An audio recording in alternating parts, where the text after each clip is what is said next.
Akhenaten, Egypt's most controversial pharaoh. Over 3,000 years ago, this turbulent king began a revolution, overturning centuries of Egyptian belief. But his great experiment died with him, and in the resulting backlash, his successors tried to erase his name from history. So what drove Akhenaten to risk becoming the most reviled pharaoh in Egyptian history? Was his revolution driven by necessity, greed, or divine inspiration? To solve this mystery, Egyptologist Dominic Montserrat and archaeologist Miriam Cooke journey to Akhenaten's abandoned city and discover an extraordinary project which is, for the first time, letting us look into the mind of Akhenaten, the rebel pharaoh.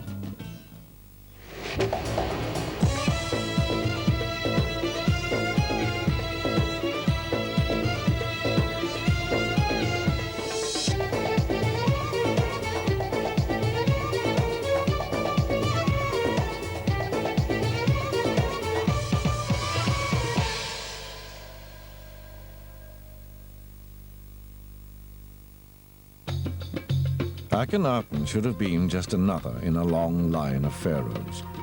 But instead, just 5 years into his reign, he suddenly and inexplicably decided to change everything.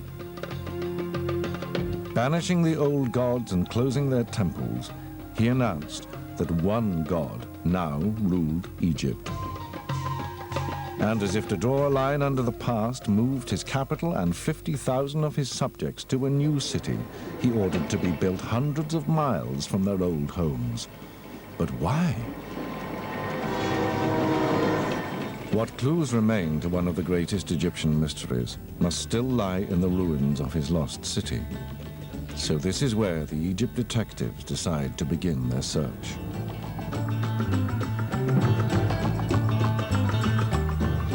At the time of Akhenaten's birth, around 1350 BC, Egypt had two ancient capitals: Thebes, the religious center in the south, and Memphis, the political hub some 400 miles to the north.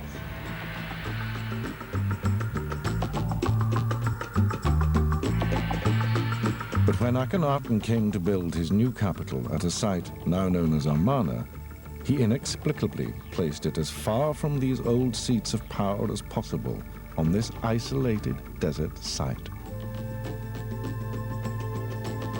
The story of Akhenaten's been told many times, but nobody's ever really explained why he decided to move the capital here to Amarna.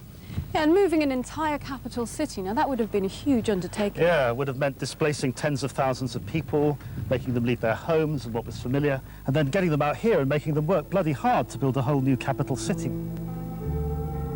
Today, only ghosts remain at Amarna. When the pharaoh died, his dream died with him, and just 25 years after it was begun, his city was left to be reclaimed by the desert. But in an empty tomb, high on the cliffside above the city, a clue to what drove Akhenaten can still be found carved on the walls. Blimey. God, look at this. This tomb was cut into the living rock at a time when Akhenaten's city still thrived, and his courtier, Ai, for whom it was built, carefully recorded his master's new beliefs on its walls.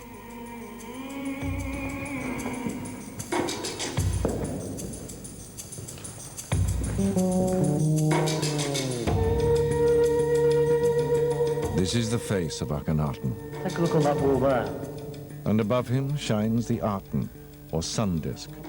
This, the pharaoh now proclaimed, was the one and only god. But for most Egyptians, this was unthinkable heresy. For millennia, they had worshipped many gods, usually represented in human or animal form. These gods, they believed, had made Egypt great. Now a new pharaoh had swept them and their priests aside, and had even declared that he was the new high priest, the single connection to the sun god they must all now worship. The courtier Ai, however, had no doubts, and the unique inscriptions on his tomb exalt the new god. It's the hymn to the Aten, Akhenaten's own statement of religious belief. There's nothing else like it in the whole of Egyptian religious literature. Can you read some of it? Yeah, sure. Your radiance fills every land with your beauty. I am your son, born from your rays. So a kind of manifesto? Yeah, you could put it that way. In this hymn to the Aten, Akhenaten set out his new ideology. He told his people that there was now just one all-powerful god, the Aten, to whom he alone could provide access. This was the one simple truth. But was this divine inspiration or Machiavellian cunning? Miriam and Dominic decide to head south to the city where Akhenaten grew up to see if the roots of his conversion can be uncovered there.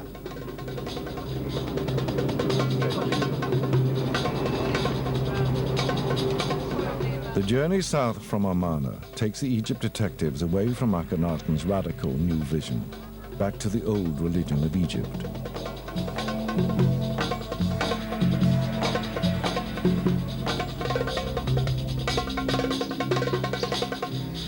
At Thebes, the great temple of Karnak was the center of the royal cult of Amun and a focus of the old Egyptian religion, whose history even then stretched back thousands of years. Here the temple walls show another, more surprising side to the young Akhenaten, far removed from the heretic of the history books.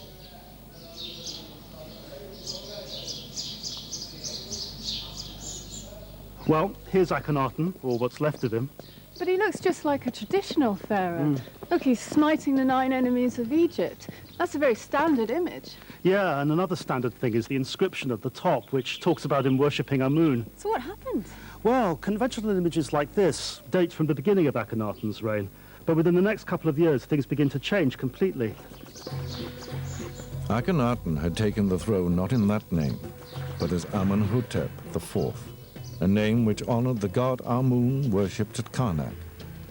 But all was not well between the royal house of Amenhotep and the religious house of Amun. By the time of Akhenaten's accession, the large temples had become as rich and powerful as the pharaoh. Could Akhenaten's sudden conversion to Atenism have as much to do with the politics of this power struggle as with divine inspiration? Dominic has found an archaeologist who thinks it might.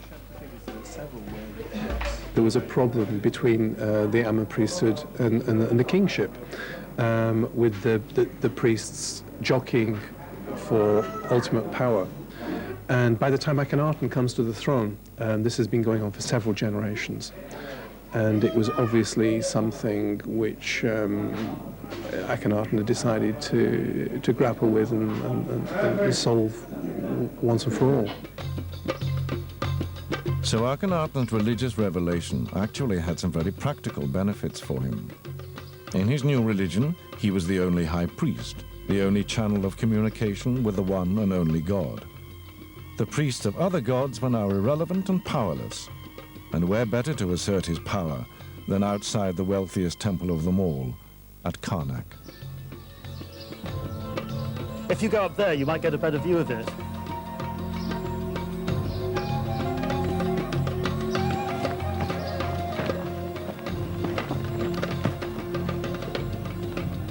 What can you see? Well, it looks pretty much like a wasteland from up here. But I can see that there's plenty of buried archaeology here. Well, that's the remains of the great temple Akhenaten built on this site, the Gempa Aten. It means I have found the Aten, and it's evidence of his religious ideas unfolding. It was a highly provocative gesture, building the new Aten temple directly outside the ancient house of Amun, and was clearly designed to confront the old religion head-on. And I can see that we're outside the boundaries of the temple precinct. Yeah. So why is he building out here? Well, that's exactly the point. The temple originally faced that way, so its back was turned on the temple of Amun. Hold on, I'm just going to come down. Okay. So Akhenaten began his campaign against the old faith here at its very heart in Thebes. Yet the temple of Amun still stands, while his temple is just rubble. So what went wrong? Why didn't he finish what he started in Thebes, but instead chose to leave the city forever and move to a lonely desert site hundreds of miles away?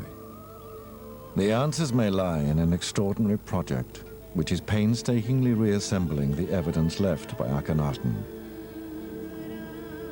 Will these fragments help the Egypt detectives explain what turned a once dutiful king into a rebel pharaoh?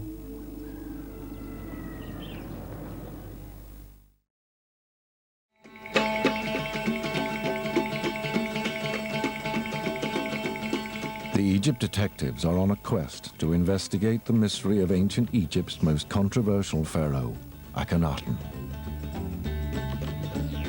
Over 3,000 years ago, this pharaoh suddenly turned his back on the traditional gods of Egypt and moved almost 50,000 of his people to a desolate spot in the middle of the desert. But what drove him there? Piety? Power? Or panic? The answer to this question is now coming to light in an archaeological project that is reconstructing the story in Akhenaten's own words, using records found hidden within the walls of the Karnak temple at Thebes. This gate was constructed over a decade after Akhenaten's death, but at its heart lies a clue to the fate of that pharaoh's dream. The core of this building is made up of unusually small blocks called talatat. Goodness. Wow. This is amazing. It is. So this is the Akhenaten Temple project? Yes, the results of that, yes. But these talatat are not just ordinary stones. They had a life before they were used in the gateways of Karnak, as the decorated walls of the great Aten temple, demolished soon after Akhenaten's death. On their side lie clues to the real story of the rebel pharaoh. Professor Don Redford has the job of analyzing this elaborate jigsaw, and Miriam has joined him at the warehouse where the blocks are stored. What are talatat? That's the term we apply to a standard-sized block 52 centimeters long by 26 wide. About 100 pounds, which a single person could carry, a man, a worker. How do they compare to a normal building block? Well, the standard-sized block in Egyptian masonry is much larger, something about in the order of this, weighing 2 to 2.5 tons usually, so considerably heavier and more difficult to move than a talatat. Don Redford believes that the size of these blocks is significant. Akhenaten was in a hurry to build his temple, and these smaller blocks meant his builders could work fast. Certainly they speeded up the work, and Akhenaten seems to have wanted that.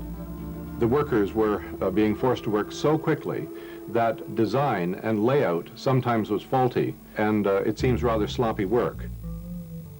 Do you get the sense of an impulsive character behind this building technique? I do think there was an impulsiveness in his personality. He was bound to worship the sun god, to promote that single god, and he was going to do so by eliminating all other allusions to mythology in Egypt, which of course would entail referring to other deities. This was anathema to him. He was going to forbid it, and he was moving in stages towards a very purified, almost puritanical type of religion devoted to a single god. Akhenaten was clearly in a hurry to push through his revolution. Rushing to replace the old gods, rushing to begin his new order. But was this through religious fervor or fear?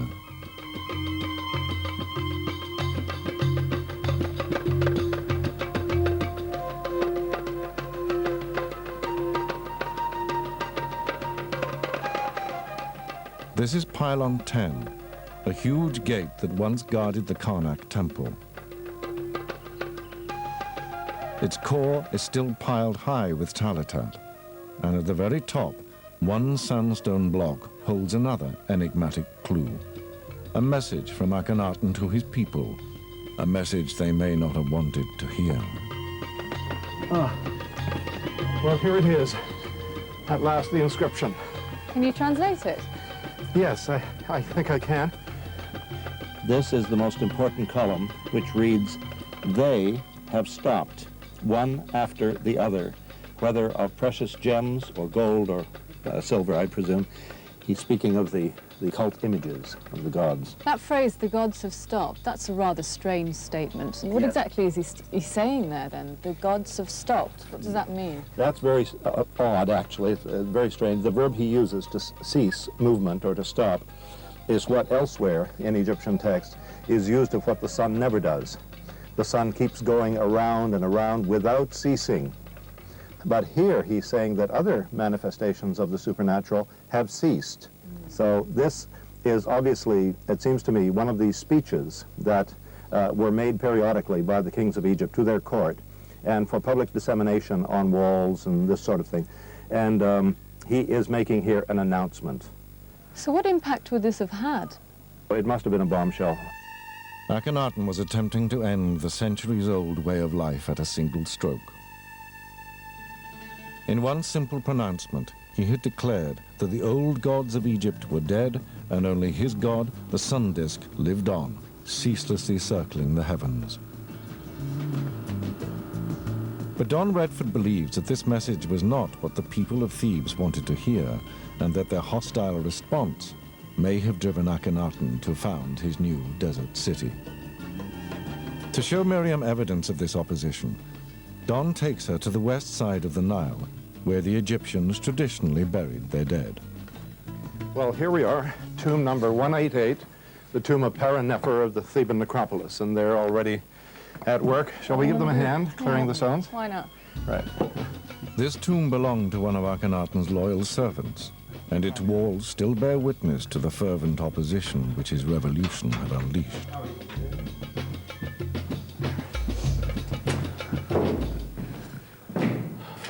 Well, it's really damaged, isn't it? Oh, yes. About 80 years ago, a family lived here, and their cooking fires covered the ceiling with soot. Pharaoh's tomb was cut over 3,000 years ago, and on its walls are recorded the extraordinary changes that he witnessed in his lifetime, from Akhenaten's childhood to the cultural revolution of his reign. And here is the man himself, Pharaoh, standing before his king, facing his king, and gesticulating with his hand to his mouth, which is a sign of deference before the monarch. You don't want to speak or breathe directly on him. Here is what I'm talking about. So these are clearly traditional gods, but I can see the Aten disk right here. That's right. This represents a major change. And here you see, violently hammered away, the rock where the figure of Akhenaten was originally placed. To Egyptians, destroying a king's image destroyed his place in the afterlife, a demonstration of almost fanatical hatred for the man they had once called Pharaoh. But why? And in the 4 columns down here, there were invocations to other gods. Well, I think there is something of an answer in this very tomb, and I'll show you. As for the servant who is not diligent concerning the divine offerings of the sun disk, he gives himself into your power. So this is giving us an idea of the political situation in Thebes at the time. There is a veiled threat. The servant who is not diligent, who is lax about the new program that the king is instituting, is going to give himself into the power of God, and that's for ill. Well, I can show you that if we go down the wall over here. Akhenaten intended to convert his people by threats, not faith. Here is Pharaoh seated on a chair with his servants and secretaries in front But of him. this revolution affected more than just his people's beliefs. It was destroying their But livelihoods. the measuring for the sun disk is in superabundance. In fact, the incomes, the endowments are being diverted from all the other gods' temples into the new temple of the sun disk. What he was doing was really throwing people out of work in all the other temples, and it was building up a considerable amount of resentment against him. Ordinary people faced financial disaster as their employers, the temples, were closed down. Akhenaten now had the temple's money, but that was also his people's income. The Egyptian temples were the powerhouses of the Egyptian economy.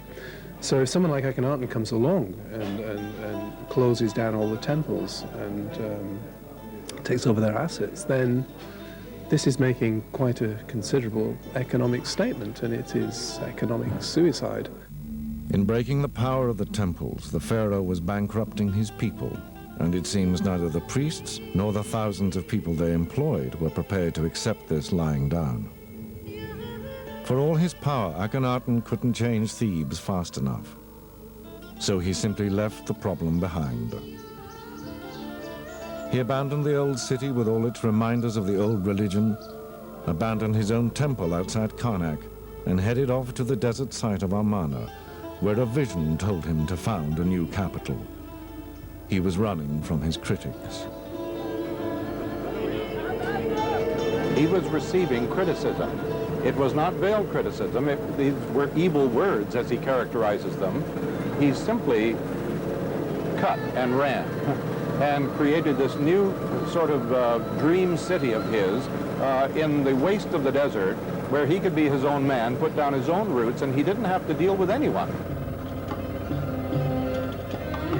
At Amarna, there is evidence to support this idea. Akhenaten's own words, inscribed on tablets erected on the city boundaries, read like the words of a frightened man.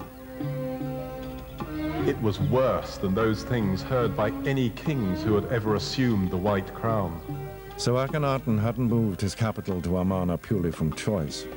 He had begun his revolution at Thebes, but in Thebes it had started to go wrong. Now he was afraid, and probably with good reason. I think one can interpret this as indicating that there was some opposition to Akhenaten's plans, which could even have manifested themselves in an assassination attempt at the king. An assassination attempt would have been the ultimate challenge to Akhenaten's power base, leaving him no option but to leave Thebes and head into the desert to create his new city. This is a new and startling portrait of a unique pharaoh. A man whose impetuous desire to establish ultimate power nearly wrecked his country's economy and left him haunted and hunted. King of a dreamlike desert city that would prove little more than a mirage. Miriam is convinced by this practical explanation, but Dominic still sees in Akhenaten's work the hand of a man divinely inspired. Well, I prefer the idea of Akhenaten as a practical politician. He's a man driven by circumstances rather than being a grand thinker.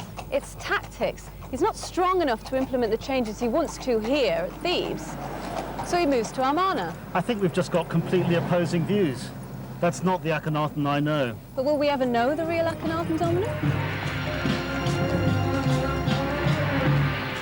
To look into the mind of Akhenaten is still to look into an enigma. Shortly after his death, his own heirs began a full and terrible backlash against his revolution. His temples were destroyed, his image removed from every building, document, and painting that could be found.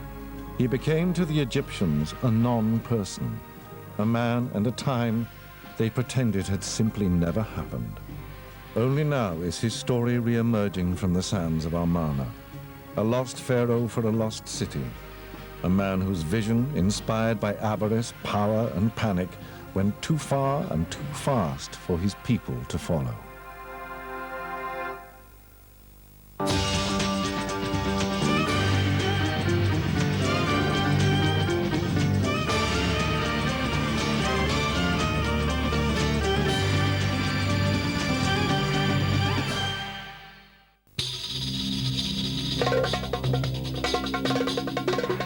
Giza, last resting place of three of the greatest pharaohs in Egyptian history.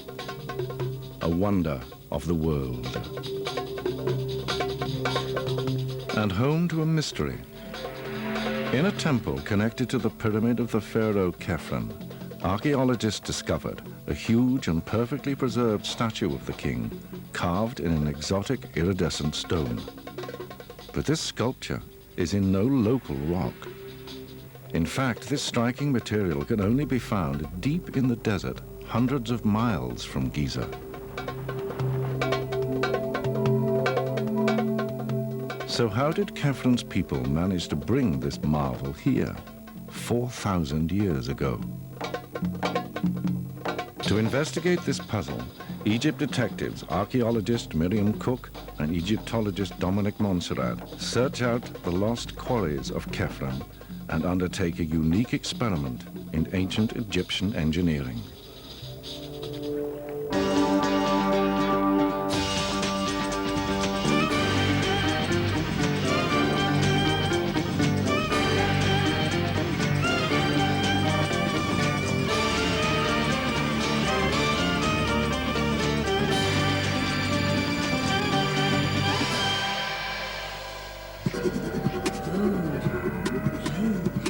The statue stares out at us across 4 millennia, a silent monument to the achievements of a lost civilization.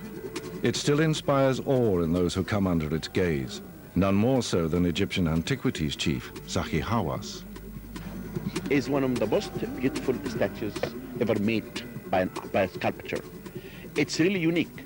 I always say that he looks like a king because the sculptor put the royal blood in the statue that you can feel that he's a king. When I look at the profile of that statue, I can really feel that the hawk is taking the king and flying with him up to the sky.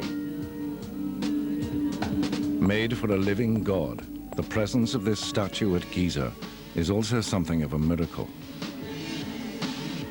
It was carved from a single 3-ton block of gneiss, a rare stone not found anywhere close to the pyramid site.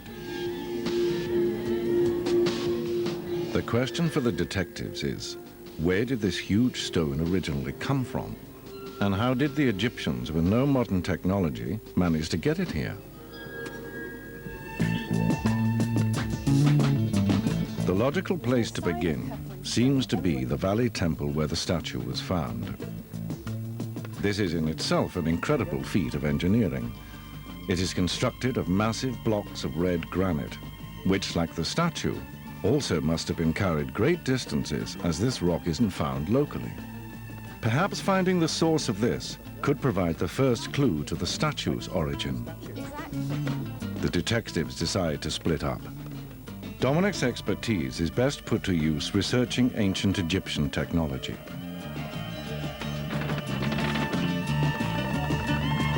Miriam, meanwhile, heads south, down the Nile, to meet the archaeological team who are working on the puzzle of Chepren's quarries.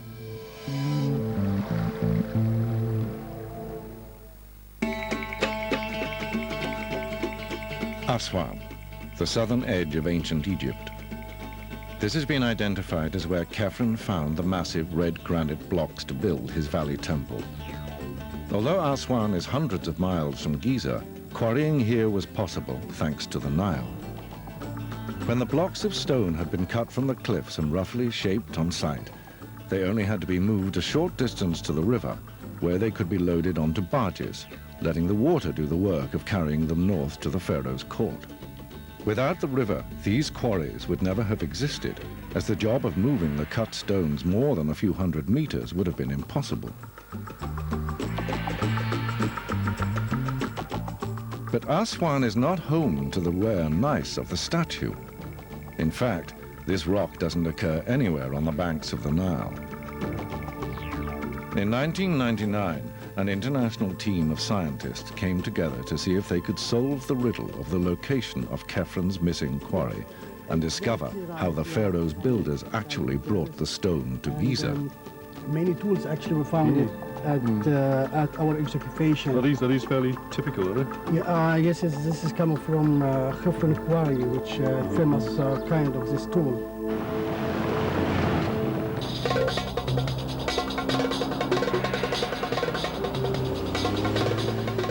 For Miriam, finding the statue stone means a journey deep into Egypt's hostile western desert, to the place where team leader Ian Shaw believes they have rediscovered the lost quarry of Chephren.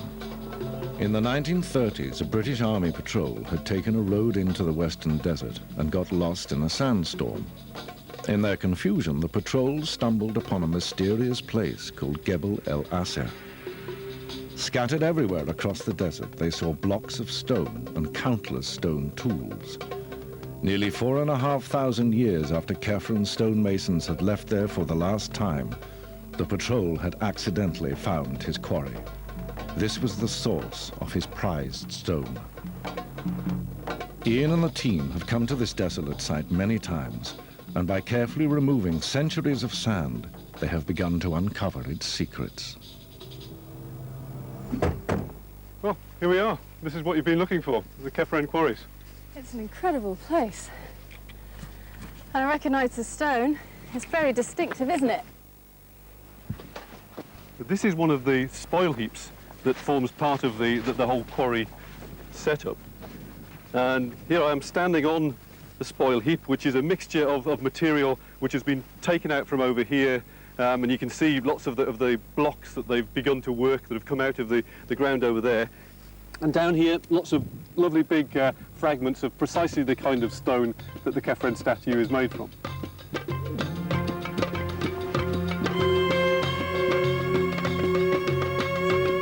But how could these discarded tools and fragments of stone in the desert be definitely linked to Chephren? Well, this is impressive. It looks like these blocks have been specifically placed here. What you have to imagine is that originally here between these two big slabs of the Chephren stone, there was a slab with the name of a ruler who sent an expedition here, and that ruler was Khufu. This is the vital link. Khufu was Chepren's father, proving that the quarry was known and used during that dynasty. Perhaps it was even memories of the wonderful stone brought back by Khufu's expedition that inspired his son to commission his own extraordinary statue. But the Egypt detectives still have questions. Egyptians moved heavy stones by water, but this quarry is 35 miles from the nearest point on the Nile where it could be transferred to a barge for the journey to Giza. So how had they moved it? Miriam calls Dominic to see if his knowledge of Egyptian wall paintings might throw any light on how these engineering problems were solved. I can think of one particular tomb that might be really helpful, but the thing is that the picture may be really damaged. I've heard that it's not in very good shape, so I don't know how far it'll get us. Well, I think you should really go and have a look at it. The problem is that it's up a really steep slope, so I'm not promising anything.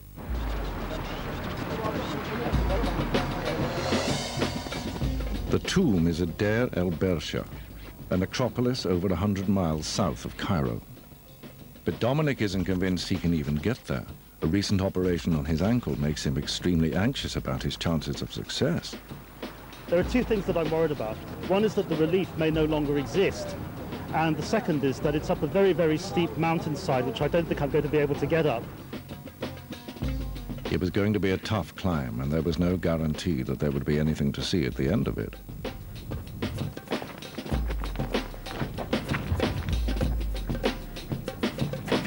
Here it is. Things I do for Egyptology. The tomb was made for an Egyptian governor who immortalized his glorious life on its walls. Old records show that the painting depicted how a huge statue had been moved. Dominic just has to hope that this ancient picture still survives. It's quite hard to see in here in this dark tomb after the bright light out of the desert, but At first, it looks as if Dominic is out of luck. these Coptic crosses don't look like very good news because it might mean that the painting's been vandalized. There's been a rockfall from the ceiling as well, which has left this great huge blank. And here it is. Here it is, after all that. It's badly broken up by the rockfall, but you can see a massive statue being drawn along on a sledge. And it's being lubricated as it moves along by water being poured on it. And it's being pulled by these massed ranks of men, 3 deep, who are pulling on the ropes that are attached to the sled to move it along. The wall painting suggests that there is no real mystery to moving huge stones. Egyptians simply put them on a sledge and used the brute force of a huge number of laborers to drag them along. It's time to call Miriam. Hello? Hey Miriam, it's Dominic. Oh, Dominic, did you get into the tomb? Yes, I did, and the relief is in really good shape.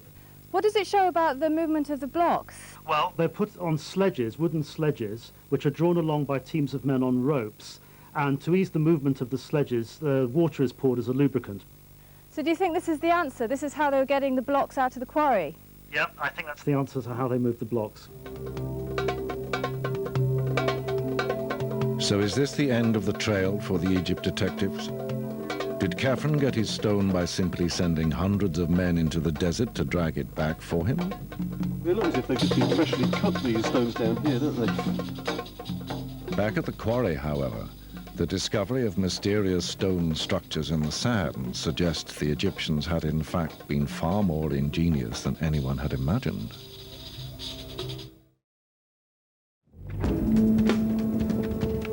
Egypt detectives Dominic, Montserrat and Miriam Cooke are investigating the mystery of this statue of the pharaoh Chephren. It was carved from a block of very rare stone that came from a distant desert quarry. Usually the ancient Egyptians relied on barges on the Nile to transport such heavy blocks. But this quarry was deep in the western desert. So how did they move a 3-ton rock across 35 miles of scorching sand to reach the Nile? Dominic has found a tomb painting showing a huge statue being dragged by hundreds of men, suggesting brute force was the answer. If so, there should still be evidence at the quarry of this massive desert army. Miriam asks Ian Shaw if his team know how many people worked here 4,500 years ago. I'm thinking about how these blocks were moved. And the image that comes to my mind is large numbers of men dragging these sledges with big blocks on top of them. How feasible is that here? Would it have worked? It's not possible. There weren't large numbers of people at this site. Ian's evidence comes from his work here amongst the low stone walls of what was once a workers' camp. Well, we've got the remains here of some kind of oval encampment. So you can see the wall coming around here, and then the side of the slope. And the kind of numbers that you're talking about that would be needed to haul one of these great huge sledges along, they're just too many people to have housed in something like this. There just wasn't any kind of large settlement that you'd expect to be housing the kind of workforce that you'd need to pull one of these big sledges. So something other than sheer force must have been used to move Chephren stone. There were simply never enough people at the quarry here to do it in the way shown in the painting.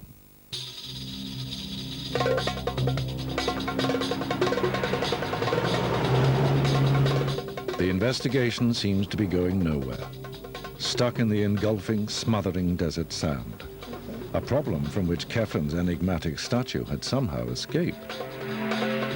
The team know the answer must lie in the quarry itself, if they can just put together all the clues. An obvious start would have been to make the blocks as light as possible, and the team's geologist, Tom Heldal, has shown that this is what happened. Instead of moving massive raw blocks, the Egyptians cut them down to a convenient statue size in situ. Sculptors called these blanks.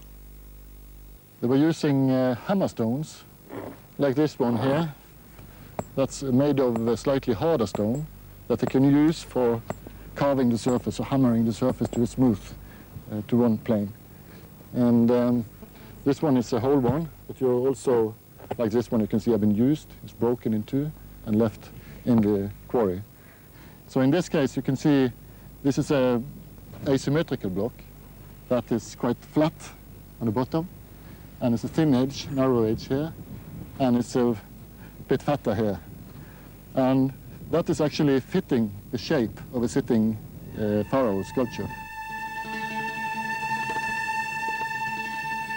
So this was the sort of size block Chephren had moved, but it was still far too large to simply drag. At Aswan, the answer had been water transport. So could that be the answer here? Was there once water in the desert?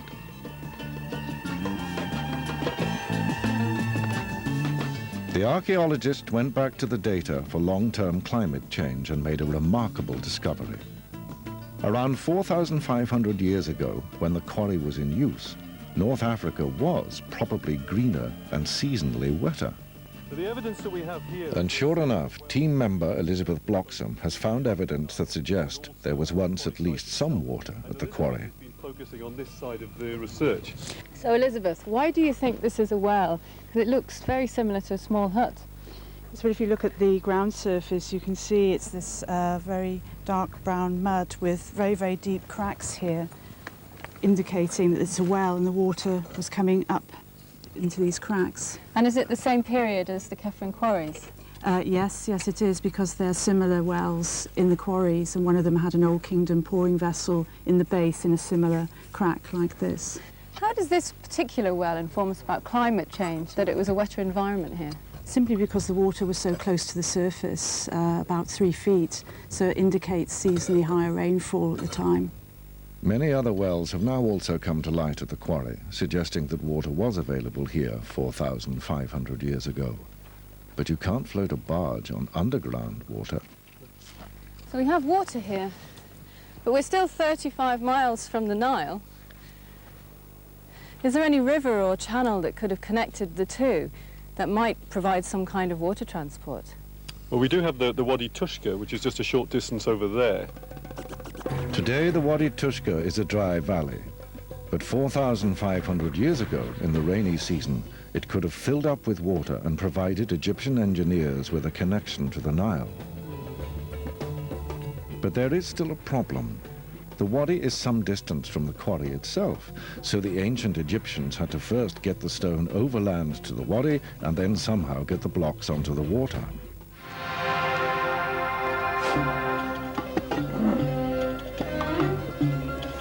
So could the answer lie in these puzzling structures back at the quarry itself? Can you feel These wedge-shaped ramps were built from the same stone used in the pharaoh's statue, but with mysterious tracks at their base. The team are convinced these must hold the final clue.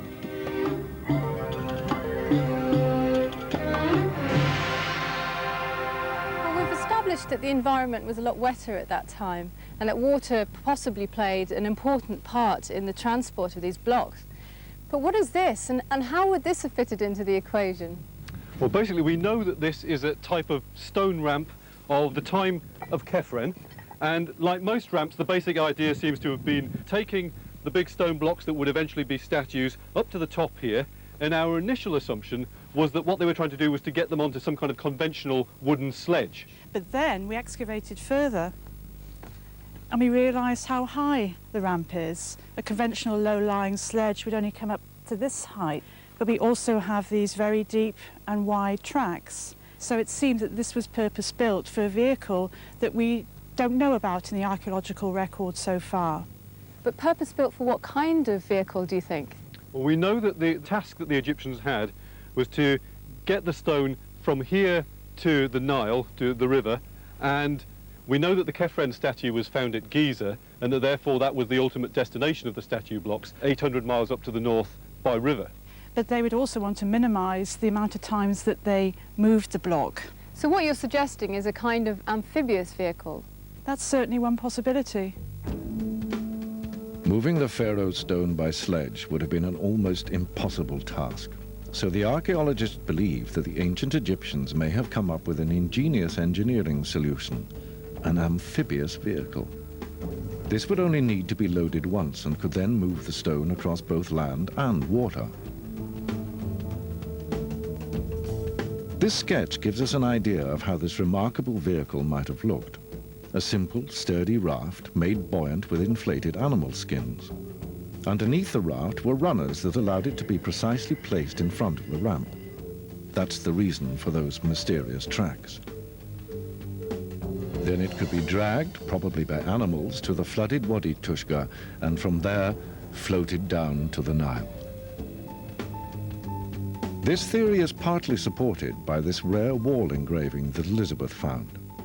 It depicts an ancient raft provided with additional buoyancy by animal skins filled with air, which could then bear the weight of these huge stone blocks. But were the archaeologists correct? The Egypt detectives returned to Aswan to put the theory to the test. Could such a craft have solved Chepren's transportation problem? In Aswan, they have commissioned a small-scale version of the craft from team member Adil Kalani.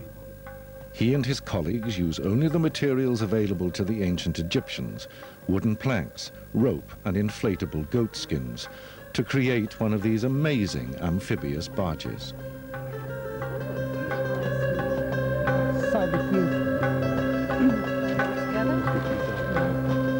The skins around the To test the theory properly, the model has to be precisely scaled and balanced.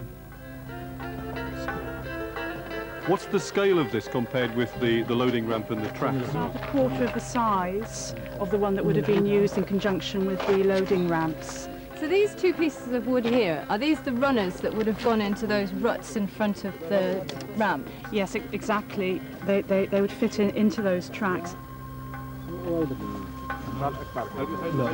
easy to hold it apart. As final preparations are made, it begins to look doubtful whether this apparently fragile craft will bear the weight of the stones they have prepared, exactly 1/4 of the original full-sized load.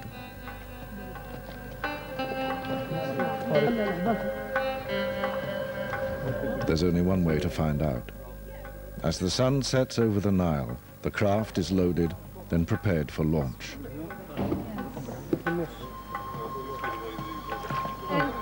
It's the first time the idea has been used in 4,500 years. Will it float? The answer is a surprising but triumphant yes.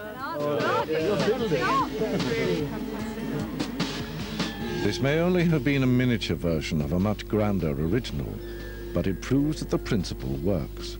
Such a craft could have carried the rare stone from the quarry to the Wadi Tushka and then to the Nile for its final journey to Giza. Only then, after a 700-mile journey across sand and water, could that precious iridescent rock be transformed into the image of Chephren himself, granting immortality in stone to a man the Egyptians believed had been a god on earth.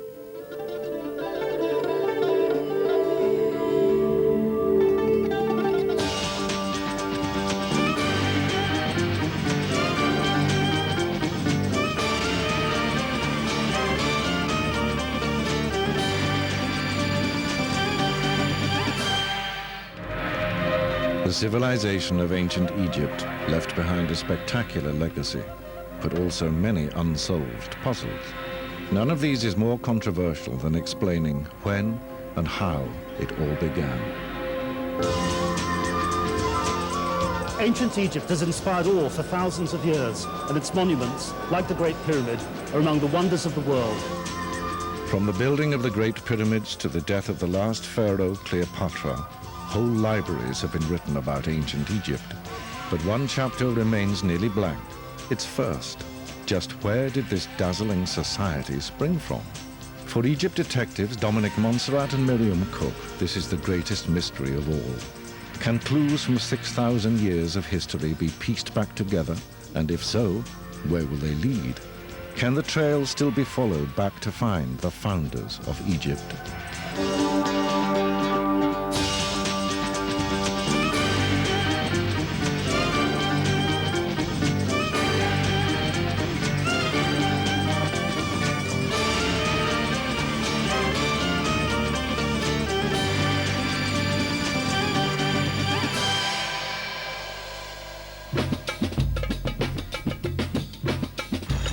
The problem of finding the first Egyptians began in the 19th century.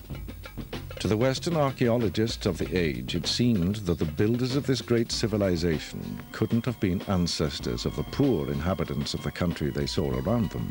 They must have come from outside. And so they hypothesized that the first Egyptians came from beyond the Nile Valley, from a more sophisticated civilization. And so the question was largely left for over 100 years. Beguiled by the golden heights of Egyptian civilization, few have bothered to investigate this vital but less glamorous period. As a result, the origin of ancient Egypt remains a mystery, with many books claiming simply that the first Egyptians must have come from another, more sophisticated land. It's a theory which infuriates the man in charge of Egypt's ancient sites, archaeologist Dr. Zahi Hawass. It's insulting to the mind of the people who talks about this, because it means that no human being can build a pyramid, and that's why it makes them to be small and makes them to be not really smart, because they never look at the Egyptian civilization. They never really study that. Zahi Hawass is convinced that the roots of ancient Egypt lie in Egypt itself and were not imported from the outside. So to test this theory, the Egypt detectives have decided to trace back some of the most powerful symbols of ancient Egypt to their roots to see where that takes them. For Dominic, the key to this lies in tracing the origins of the three key icons associated with every Egyptian's greatest obsession, their religion. They made masks to preserve their appearance. They used mummification to keep their bodies intact. And they constructed symbolic boats in which they would travel eternally through the heavens like the gods. If these three ingredients, death masks, mummies, and symbolic boats, were essential to Egyptian society at its height, then tracing them back to their origins should lead back to the time and place where it all began. But where to begin looking?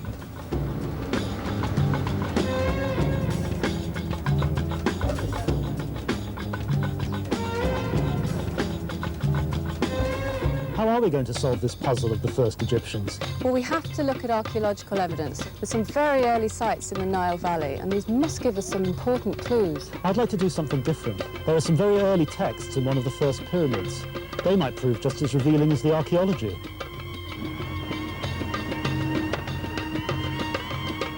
While Miriam scans the literature for the earliest archaeological sites in the Nile Valley, Dominic's knowledge of Egyptian texts leads him straight to Saqqara, burial ground of some of the earliest pharaohs. Here, in one of the first pyramids ever built, are carved a unique set of inscriptions which just might hold a clue to the origins of their writers and the civilization that was only then beginning to flourish. Inside this tomb, Dominic thinks he might have found their first clue, written in a text unseen by the public for 10 years.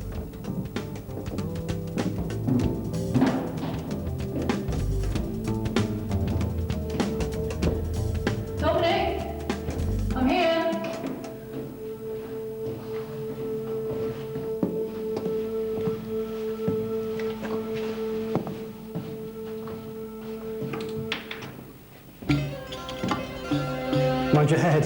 Hey. Wow.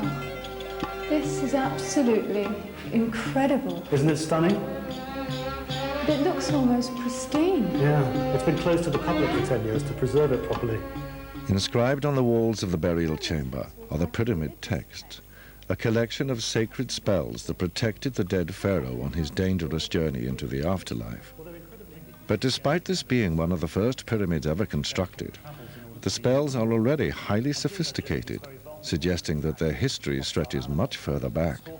And one particular element here has caught Dominic's attention, one of his key icons.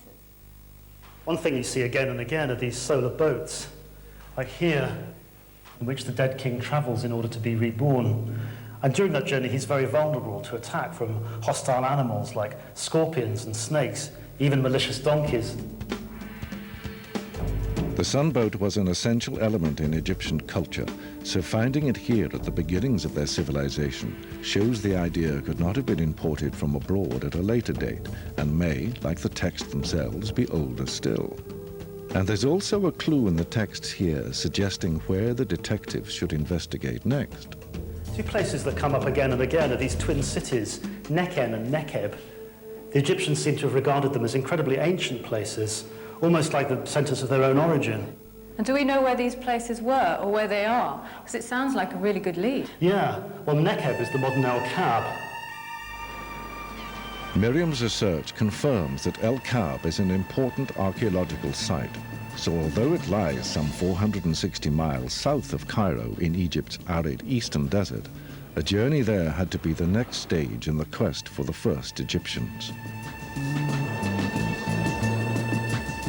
To get to this remote site, Miriam hitches a ride with archaeologist Dirk Haga, who has spent his career far from the famous temples and tombs of the Nile Valley, studying faded images scratched on sandstone cliffs in the hostile wilderness of the desert. Images from the dawn of Egyptian civilization. After years working in the desert, Dirk has only recently published his research. Is this the most impressive rock art gallery in El Kab? Yes, it is by far. One of the many sites at El Kab, this outcrop is called the Rock of the Vultures. It's an ancient art gallery, and its surfaces are alive with pictures. Well, it's beautiful. Dirk is convinced that these provide powerful clues about the origins of ancient Egypt, and some of the images prove to be very familiar indeed. Look, Miriam, this is one of the most important compositions in the rock art of El Kab. So what you have here is a square-shaped boat associated with a lot of animals, and these are mainly donkeys. You see there's another huge boat here, and there are two representations here of donkeys, and as you can see they are shown with a stroke, sort of a spear in their back. Now, why is this? Donkeys were considered malicious beings, and they definitely had a function in rock art, but one way or another they had to be rendered armless, so they represented them with a spear in their back. It is a remarkable discovery. Both the boats and donkeys are exactly the same symbols Dominic had found in the pyramid at Saqqara, a link between the first pharaohs and the mysterious rock carvers of El Kab. But there is a problem. Whilst these images are undoubtedly ancient, how can Dirk Hager tell exactly when they were made? Can you see it? Oh, I can see the boat.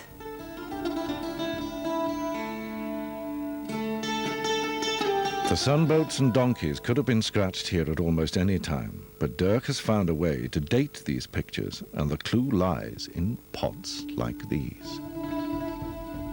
This type of boat with these two cabins, these sickle-shaped boats, are typical for the period between about 3,500 and 3,200 BC, because they are also a very typical, very common motif on the pottery from that period.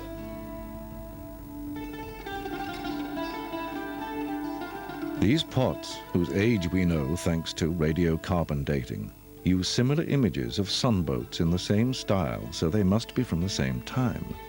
And that is nearly 1,000 years before even the earliest pyramid was built, taking our detectives deep into Egyptian prehistory. And these aren't the only carvings from El Kab.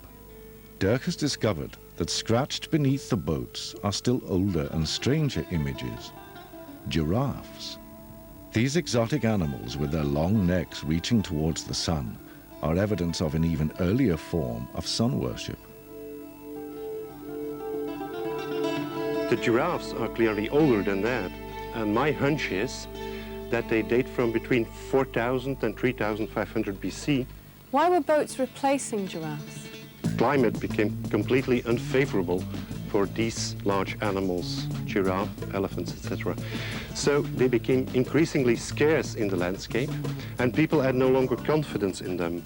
So they needed a new symbol, a new device to act as a hero of the sun. And they chose the boat, because the boat was enormously important in their lives. The power of one image, of the older image, was transferred upon the newer image. 5,500 years ago, as Egypt dried out and the deserts began to form, the giraffes that had been worshipped here started to disappear.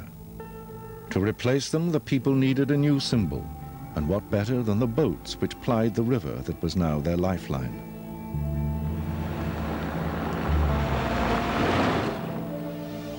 This then was the origin of the solar boat image, not imported, but created in the Nile Valley. Over thousands of years, the image of the solar boat would slowly become central to Egyptian beliefs, not just as a symbol, but actually being turned into reality. Here, next to the Great Pyramid, archaeologists have unearthed the remains of this, a sunboat, a tangible relic measuring 142 feet long and designed to take the dead pharaoh's soul into the afterlife. Sunboats like this were buried next to many Egyptian pyramids, physical manifestations of the carvings at El Kab, created around 1,000 years earlier. examples. But El Kab alone cannot solve the riddle of the origins of the Egyptians. Whilst the carvings survive, there is no other sign here of the people who created them. No settlements, no artifacts, nothing to tell us who they were or where they originally came from. If these people were the first Egyptians, the evidence for their lives must lie elsewhere, perhaps nearby. The question is, can the Egypt detectives sweep away 6,000 years of desert sand to come face to face with the first Egyptians?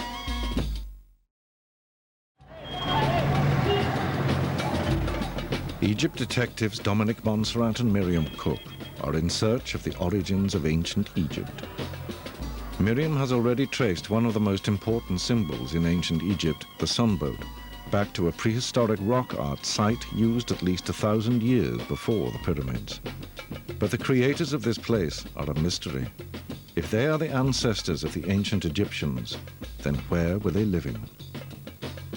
To answer this new puzzle, the detectives set about finding out more about the ancient people of the Nile Valley. How are you doing? Not too bad. How'd you get on as El Kab? It was fantastic. Dirk showed me some incredible rock art. It's the very same images that we saw in the pyramid text. There's boats with solar significance, there's those malicious donkeys that we saw before. It's the same ideas, but it's just a very early stage. So how far back are we talking? Oh, it's about 6,000 years ago. Blimey. That's really pushing back the frontiers of settlement in the valley, isn't it? Yeah, but the problem is that we don't have the archaeology to go with it. So we know very little about the people that created it. I was thinking about that other place that's mentioned in the pyramid text, the twin town of El Kab. That's an amazing site. Two ancient towns had been mentioned in the pyramid text. Nekeb had been identified as El Kab, whilst across the river, Nekhen is now known to be the ancient city of Hierakonpolis. This has later become an important center where pharaohs worshipped the falcon-headed Horus. Sites recently excavated here have been dated to the same time as Miriam's rock art, so perhaps this is where the Egypt detectives can find the missing craftsman of El Kab. In charge of the site is René Friedman. So this may be an Egyptian. The person certainly may have been a poorer person, so... Poor person. So you can... René is another of the handful of archaeologists who are searching for the founders of ancient Egypt. Because we can see... If this was where the people who carved the rocks at El Kab lived and died, then this should be the place to hunt for other clues that will tell us if these really were the first Egyptians. The symbolic boats from the pyramid texts had led Miriam back to these people. But what about Dominic's other key Egyptian symbols, the death masks and the mummies? If their origins could also be traced back to here, then this really would be the home of the first Egyptians, and the trail seems to be hotting up. This is made out of fired clay, and, you know, it fits, it works. It was tied behind the ears. There's little holes, and there's even a little divot for the chin, so it would fit very comfortably on the face. So is this the ancestor of the mask of Tutankhamun? Absolutely, absolutely. We've always wondered where funerary masks get their start, and now we have the answer. Do you think it had the same kind of symbolism as the later masks? I would think so. I think this was sort of a shortcut to the afterlife, to already becoming a spirit. As we know from later times, masks had an incredible amount of power simply by being masks. You know, putting them on made you the divinity. So the death masks can also be traced back to here. But the Egypt detectives still need to find their last clue, that other great symbol of Egyptian culture, mummies. Could they also have had their start here? We have some of the earliest evidence, if not the earliest evidence, for the beginnings of artificial mummification. Here we have a mummified hand, and this dates to about 3600 BC, and you can see the fingers still in there. And the other hand would be placed over it because the people were buried on their sides in a fetal position, preparing for rebirth, with the hands by the head. And these are wrapped in layers and layers of resinated linen, like a papier-mâché. They'd coat it in linen, and then they'd apply a layer and mold it also around the face, the base of the head, and the hands. So all three of Dominic's key symbols, the solar boats, the funerary masks and mummification, can be traced back to El Kab and Hierakonpolis, ancient Nekhen and Nekeb. These finds date from at least 5,500 years ago, well before the foundation of the first royal dynasties, to a time when it seems the very structure of Egyptian society was in the making. Here, three of the key elements that would later define that civilization were just emerging in the greatest social experiment the Nile Valley has ever seen. In the following 2,000 years, these would then fuse to make what we know today as ancient Egypt. So later there must have been a merging of these burial traditions. Society had reached a point in time where they had just decided the experimentation was over. Someone decided that this would be the way. And this would be the way they would do it for the next 3,000 years. And I think was as far as mummification is concerned, at about 3,000, society reached critical mass, and that's just the way it was going to be. This then was the moment of the birth of ancient Egypt. But who was making the decisions as to how things would be? Were there powerful rulers, people giving orders, like the pharaohs? Rennie has found evidence that suggests there were, not in the form of royal regalia, but in the graves of pampered pets. This exotic collection of animals hints at the past times of Egypt's first wealthy elite. This is our elephant. This is one of two elephants that we have that are surrounding our elite tombs. They appear to have been pets that the elite kept. And what a better way to show your wealth than to keeping elephants. So how do we know that these are pets and haven't been hunted? Well, this elephant in particular was buried with great honors. It wasn't just a hunting trophy. It was given pottery, fine decorated pottery. It had a number of fine vessels that were purchased specifically for inclusion in its grave. It had even an ivory bracelet, as well as a number of beads. So would you say that these are the pets of proto-pharaohs? I'll go for it. I have no problem with that. I think they were already pharaohs, personally. Right. So these people with their magical symbols, funerary masks, first attempts at mummification, and emerging wealthy elite were the ancestors of the pyramid builders, living 1,200 years before any pyramid was built. Can the site take us any further back in time? Oh yes, we can go much further back than this. A few kilometers away from the main dig is a grassy swampland where local villagers graze their animals. It was here that another remarkable discovery came to light. So what have you found in this section of the site then? Well, this is where we made excavations in 1984. And we started off with the house dating from about 3000 BC, First Dynasty. And we thought that's when this part of the settlement began. But we made excavations below it, and we went a full 4 meters below the water table and never hit sterile soil. There was occupation all the way down. So that's about 6 meters below where we're standing right now. So the site hasn't been abandoned at all at any It was point? never abandoned. And at the very bottom of these cores, we found some of the earliest evidence for occupation we have here. These are sherds from dating to about 4500 BC. Wow. Very distinctive with their rippled texture. So we know exactly when they date to, just by the type of pottery that they are. So that's 6,500 years of archaeology? Stratified right here, yes. So the evidence shows that the origins of Egyptian culture started right here in the Nile Valley. Absolutely. There was certainly habitation from about 5000 BC, if not earlier. It's just that we have trouble finding the evidence because it's so deeply buried. But there's no question that it was definitely here. The work at Hierakonpolis has pushed the origins of ancient Egypt back in time, an astonishing 2,500 years before the pyramids were built. In that time, the people of the Nile developed their key rituals and symbols. They learned to preserve their dead as mummies, buried their rulers in elaborate masks, and evoked their gods to carry them to the afterlife in the solar boats they had first imagined on the rock galleries of El Kab. How well do you think we've done? You know, what really convinced me were those very early finds, which showed that there were people here in the Nile Valley 6,000 years ago. Yeah, 1,000 years before the pyramids. That's plenty of time for this great civilization to develop. Yeah, Just think how much the world has changed in the last 100. So the founders of Egyptian civilization were not the exotic foreigners imagined by 19th century explorers, but the native peoples of Egypt, the people of Nekhen and Nekheb. For the Egypt detectives, it's case closed. Egypt belongs to the Egyptians, and her monuments stand testimony to thousands of years of advance and innovation by her founders and future, the people of the Nile.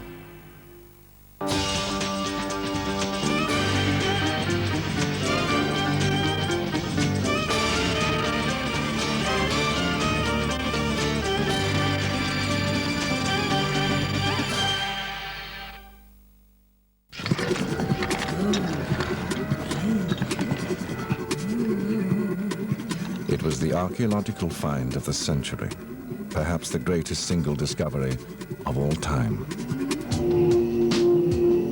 Today, Tutankhamun's hoard remains the Cairo Museum's biggest draw. Millions have gazed awestruck at these incredible finds. But these dazzling treasures have blinded generations of archaeologists to a startling fact that could change our understanding of this most famous pharaoh forever. For there is something surprising about the contents of this tomb. If you look closely at that material, you'll see that something like 80% of that material was never made with Tutankhamun in mind. These are not Tutankhamun's treasures, so why are they in his tomb? To solve the riddle, Egypt detectives Dominic, Montserrat and Miriam Cooke investigate the very strange life and death of Tutankhamun.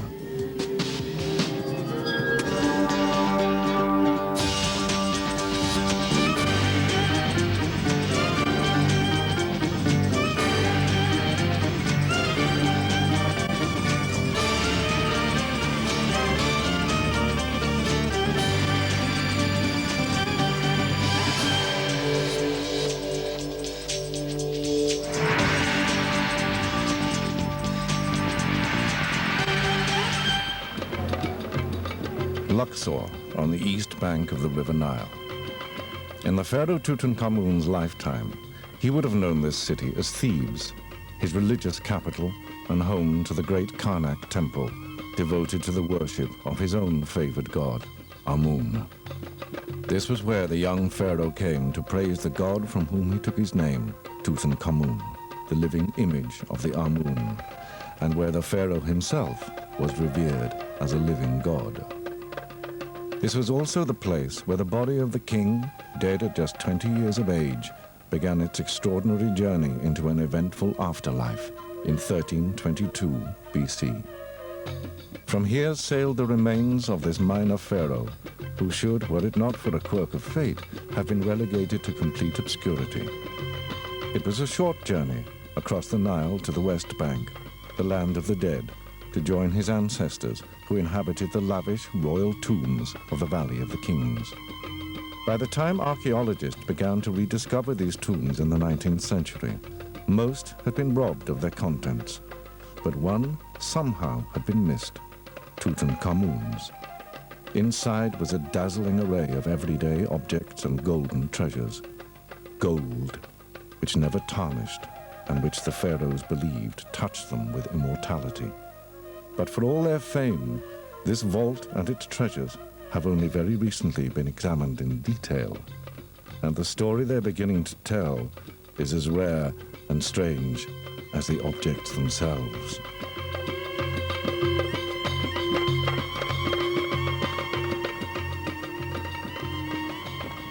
It's been called the greatest archaeological discovery of the 20th century, and millions of people have seen it worldwide, but there's still an awful lot that we don't understand about Tutankhamun's tomb. It's remarkable that so little analysis has been done on the contents of the tomb. Yeah, it's as though archaeologists have been so overwhelmed with the sheer amount of material that they've just described it rather than looking at it in any detail. It's possible that there might be something really odd about Tutankhamun's tomb. What makes this neglect all the more surprising is that Howard Carter, the archaeologist who first set eyes on the tomb, knew immediately that there was something very strange about what he'd uncovered. Carter discovered Tutankhamun's tomb in 1922, after a long and frustrating search in the Valley of the Kings. It was the discovery of a lifetime, a tomb sealed shut for 3,000 years, and a glimpse of an ancient world that time itself had passed by. Treasure after treasure was unearthed. Chariots, gilded sarcophagi, wrapped in the cold embrace of stone goddesses, exquisite thrones and chairs, collections of models and miniature boats. As a result of this unique discovery, Tutankhamun, a pharaoh otherwise destined for obscurity, suddenly became one of the most celebrated of all ancient Egyptians. But Carter remained disturbed by what he'd discovered, as his notebooks show. Carter recorded his discovery of the tomb in 1922 in great detail. These notebooks are a real goldmine. It's only now that we're beginning to fully realize how insightful he was. A number of things bothered Carter about the discovery. He knew that royal tombs were usually begun in the lifetime of the pharaoh to allow time for the cutting and decorating of a vast and elaborate series of galleries and burial chambers from the rock of the valley floor. Egyptian texts also made it clear that the finished tomb then had to be filled with personal items from the pharaoh's life, which they believed he would take with him into the next world. Finally, the pharaoh who succeeded had to ensure that this was done, and that the funeral followed precisely the required rites, so his predecessor would arrive safely in the afterlife, and then he could take the throne of Egypt. But this was not how Tutankhamun was buried. He noticed how small and how peculiarly laid out the tomb was in relation to other kings' tombs in the Valley of the Kings. He also noticed a strange pile of debris at the foot of the great sarcophagus, which suggested that the coffins inside had been cut down. Could the coffins have been made for someone else, then adapted? In ancient Egypt, this should have been unthinkable. Pharaohs had to be buried with their own possessions. Carter's conclusion was radical. All in all, Carter thought, Tutankhamun had been buried with a job lot of other people's stuff. Howard Carter died before he could discover if Tutankhamun really did have a second-hand tomb. And since then, few archaeologists working in the Valley of the Kings have been inspired to follow up his nagging suspicion. Now, finally, one has. Dr. Nicholas Reeves. He obviously went through all the pieces in the tomb. He looked at everything. He catalogued most of it. I don't think he really fully grasped the implications of all of this. I really don't think anybody has done. But why has the world's most famous archaeological find been ignored? I think a lot of professional Egyptologists have considered Tutankhamun's tomb to be rather vulgar, populist, therefore not really worthy of serious consideration. Just a glamorous assemblage of material with no historical implications or ramifications. So Reeves decided to look beyond the gold and the glamour to see if he could find the other story hiding in the treasures of Tutankhamun. In the mid-1990s, I started going through the material again and noticed that there was, in fact, something more to be said about Tutankhamun's tomb. Right. If you look closely at that material, you'll see that something like 80% of that material was never made with Tutankhamun in mind. It was second-hand material which Tutankhamun had taken over for his own use. And Reeves' discovery doesn't just affect the smaller finds. It may radically alter our view of the greatest treasure of all. It's the quintessential object of Tutankhamun. You look at it closely, though. I think that the mask was never made for Tutankhamun at all. I think it was reused for Tutankhamun. The reason I say that is because if you look behind, underneath the back of the mask, as it's now displayed in the Cairo Museum, you see that there is a solder mark running down the side of the face, along the neck, and up and across. I think the face has been replaced. I think that that mask was originally made for another king and reused for Tutankhamun. So who originally stared out from behind the mask of Tutankhamun? Egypt detectives Miriam, Cooke and Dominic Montserrat are investigating the puzzle of Tutankhamun's tomb. The young king seems to have been buried in an unusually small tomb with a job lot of other people's possessions. Even his most famous golden mask may not originally have been his. So whose was it? Archaeologist Nick Reeves has come to a dramatic conclusion. I think the face has been replaced. I think that that mask was originally made for another king and reused for Tutankhamun. My own feeling is that the mask was originally made for Akhenaten. This is an astonishing claim. Akhenaten was Tutankhamun's father and Egypt's most notorious ruler. In his lifetime, he abandoned the old gods and unleashed a cultural revolution that left his country and people in chaos. After his death, his successors immediately set about reversing everything he'd done. So why would Tutankhamun be buried beneath his hated father's mask? All good detective stories begin with a dark secret in the past. And in this case, all the leads take us back to the city of Amarna. Amarna, the desert city built by Akhenaten, hundreds of miles from Egypt's traditional capitals of Memphis and Thebes, and Tutankhamun's own dark secret.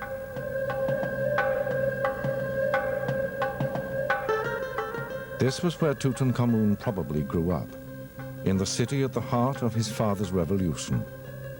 It must have been a turbulent childhood, one in which thousands of years of certainty and belief were swept away with ferocious zeal, and the young prince found himself protected only by the rays of the new god, the sun disk of the Aten. Could the fate of this lost city provide the vital clue in solving the mystery of Tutankhamun's tomb? It's time for the detectives to compare notes. Tutankhamun is really pretty important in terms of his family background. Go on. Well, we don't know for sure who his mother was, but she may have been Nefertiti, the wife of the Pharaoh Akhenaten, who threw Egypt into turmoil with his religious reforms. And overturned the old gods, including Amun, and moved the whole capital city from Thebes down to this new site at Amarna. Right, and that's where Tutankhamun is born, not under that name, but as Tutankhaten, with a name honouring his father's god, the Aten, or deified sun disk. And then Akhenaten dies, and within a few years, Tutankhaten becomes Tutankhamun. Amun, exactly. And I think the whole mystery of Tutankhamun's burial lies in that change of name. The boy who carried his religion in his very name had been born into his father's religion and dedicated to the Aten, but by his death bore the name of the old god, Amun. But his father had said that Amun was dead, so how had Tutankhamun brought this god back to life? The detectives set out for the Luxor temple to look for evidence. Built by Tutankhamun's grandfather, it was dedicated to the ancient god, Amun. Yet these are images of Tutankhamun himself, engraved on this temple when he was king. And they show him doing something extraordinary, something his father would have despised. There you are. This corner of the temple is full of images of Tutankhamun. They're quite damaged, though. Yeah, they're not very clear. Although I can make out that it's Tutankhamun. And he's wearing the horns of a moon. Isn't that extraordinary? By wearing the horns of a moon, Tutankhamun was completely rejecting his father's religious revolution. To him, Amun was clearly not dead. But there's Tutankhamun again. He's burning incense. And that's Amun, the god his father turned his back on. They're returning to the old gods. Tutankhamun's changing Egypt now. But if Tutankhamun had turned his back on his father's religion and restored the old gods, that makes the borrowed contents of his tomb even more baffling. For amongst the thousands of objects stacked inside are many relics from his father's city of Amarna. If we look closely at this throne here, we can see an Aten or a sun disk on its back. Now this was a symbol of a failed religious experiment that was over when Tutankhamun was a baby. The answer to this riddle has been found by Nick Reeves in another puzzling tomb in the Valley of the Kings, known simply as Tomb 55. This was first found by Edward Aten in 1907, and like Tutankhamun's tomb, it was packed with strange objects from Amarna.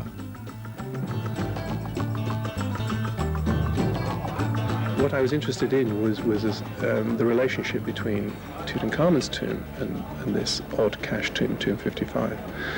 And it's when I started working through the material again, from first principles, that I saw that there was in fact a connection between Tutankhamun's tomb and Tomb 55. And that connection explains what had been going on. The items Aten discovered should have been buried at Amarna, but someone had clearly brought them back after that city was abandoned. Amongst those remains, there is a clue to just who that might have been. Items from Tutankhamun's own reign are mixed up with the cache. Perhaps he had returned them to Thebes. But who then had buried him with these inappropriate relics of the dead religion of his childhood? That answer may also lie in the Valley of the Kings, in a peculiar collection of objects recovered from a site called Tomb 54. It's a whodunit. We need to discover who was in power when Tutankhamun died, because they would have been the people organising his burial. Well, we've got an important clue right here. Well, what is it? It was used to store the leftovers from Tutankhamun's burials. Amongst the torn pieces of linen left over from his mummification were clues identifying his main mourners. And amongst them were jars that had the funeral meals of the mourners. And these show us that there were only a handful of people here at the burial. From these names recovered at this site, two immediately stand out for Dominic. First of all, there's Ankhesenamun, the widow, because you always suspect the widow first in a detective story. And then there's Ai, an older man who's been around the centres of power for a long time, since before Tutankhamun was even born. These were names from Amarna, from Tutankhamun's turbulent childhood. Ai had been one of his father's right-hand men, whilst Ankhesenamun was a daughter of Akhenaten and the wife of Tutankhamun. So what was their role in the mystery of Tutankhamun's tomb? The solution lies in the tomb itself. 80 years ago, Howard Carter became the first man to gaze on this burial place for almost 3,500 years. And the answer to the riddle was written, had he but known it, all around him. So we're right at the heart of the mystery here. This is Tutankhamun's sarcophagus, and his body is still inside here. And we need to find out what was happening at his burial 3,300 years ago. Well, there's a clue in this part of the wall painting. Here's Tutankhamun, and he's receiving the opening of the mouth ceremony. It's a ceremony which will enable him to speak words in the next world and so be reborn. But look who's performing it for him. It's Ai. But that's usually done by the son of the dead person. So Ai is placing himself in the role of successor. Well, it's more than that. This cartouche shows that he's already pharaoh. That's the prerogative of kings. And we know from other evidence that by this time he's already married Tutankhamun's widow, Ankhesenamun. Here she is. So we have our two suspects right here, Ai and the widow of Tutankhamun. Away from the heat of the Valley of the Kings, it's time for the Egypt detectives to work out their next move. Well, we know that Tutankhamun was buried with a strange collection of his forebears' possessions relating to the failed religious experiment at Amarna. And we also know that his widow, Ankhesenamun, and Ai, her new husband and the new pharaoh, are organising this rather odd burial. So we have our two suspects, but now we need a motive. That motive has to lie somewhere in the past lives of Ai and Ankhesenamun themselves. Lives that lead back to Amarna. This was where Ai first thought he would be buried, and the strange tomb he began here holds clues to what brought him back to Thebes and onto the throne. This is the tomb I started but never finished, and it tells us a lot about this great survivor of ancient Egyptian politics. When work began here, Ai was closely involved in Akhenaten's new religion and lauded his king and his new god on the walls of his tomb. But when the pharaoh died, his people deserted his revolution, and so Ai deserted his faith and this site with them. I was a realist, not a revolutionary, and he quickly saw that Akhenaten had left a people traumatized by religious persecutions and bankrupted by his suppression of the old temples. To survive, he would have to return to the old faith and the old city of Thebes.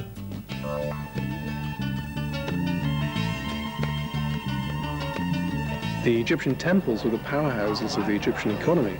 So if someone like Akhenaten comes along and closes down all the temples and takes over their assets, then this is making quite a considerable economic statement, and it is economic suicide. But if I helped Tutankhamun to restore the old religion and the economy, then why did he bury him with so many reminders of his tragic and dangerous Amarna past? The answer, according to Reeves, lies in Tutankhamun's own untimely death. After 10 years on the throne, the young pharaoh suddenly died at the age of just 20. For it was a disaster. He had planned to rule Egypt next, but plans for Tutankhamun's burial were still years away from completion. Well, when you think about the position that I must have found himself in, he wanted to succeed. And in order to succeed to the throne, an Egyptian king has to prepare for his predecessor, proper Egyptian burial. The difficulty was that Tutankhamun had died young and presumably unexpectedly. I suppose we can assume that there wasn't really time to have prepared anything. And so it came as a shock, and I was faced with a problem.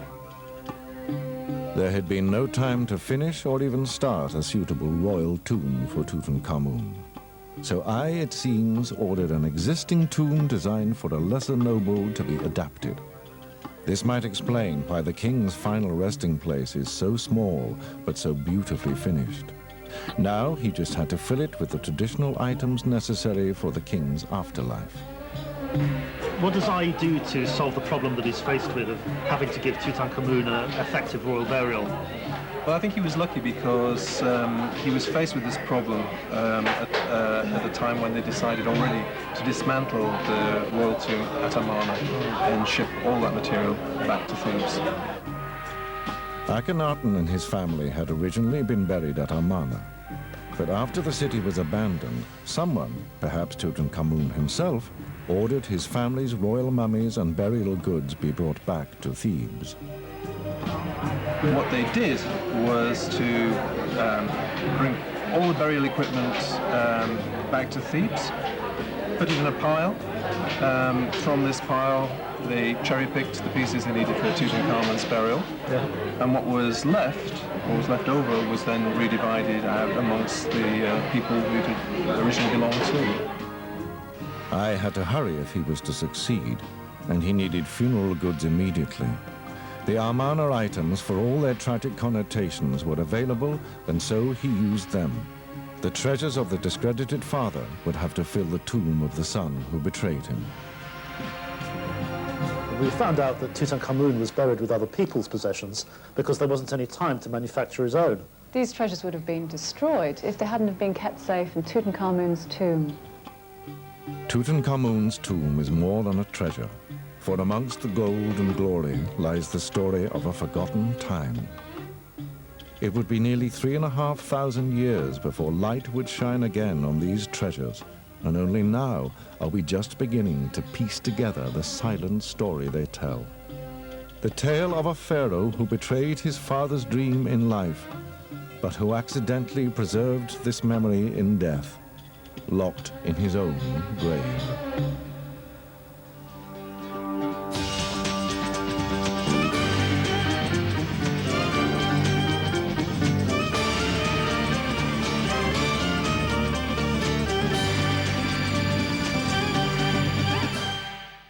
5,000 years ago, the Egyptians invented something astonishing, the pyramid. For 100 years, the Egyptians continued to build more pyramids, always very close to the first one. Every one of these was a huge construction, requiring thousands of workers and millions of tons of raw material. And then suddenly, for no apparent reason, they moved the whole operation north to a brand new site. But the pharaohs were not simply content to change site once. Despite huge logistical problems, they kept changing location in the Nile Valley. Something very powerful was driving them to ceaselessly choose new places to build pyramids. But what was it? To investigate this mystery, Egyptologist Dominic Montserrat and archaeologist Miriam Cooke go on the trail of the wandering pyramids.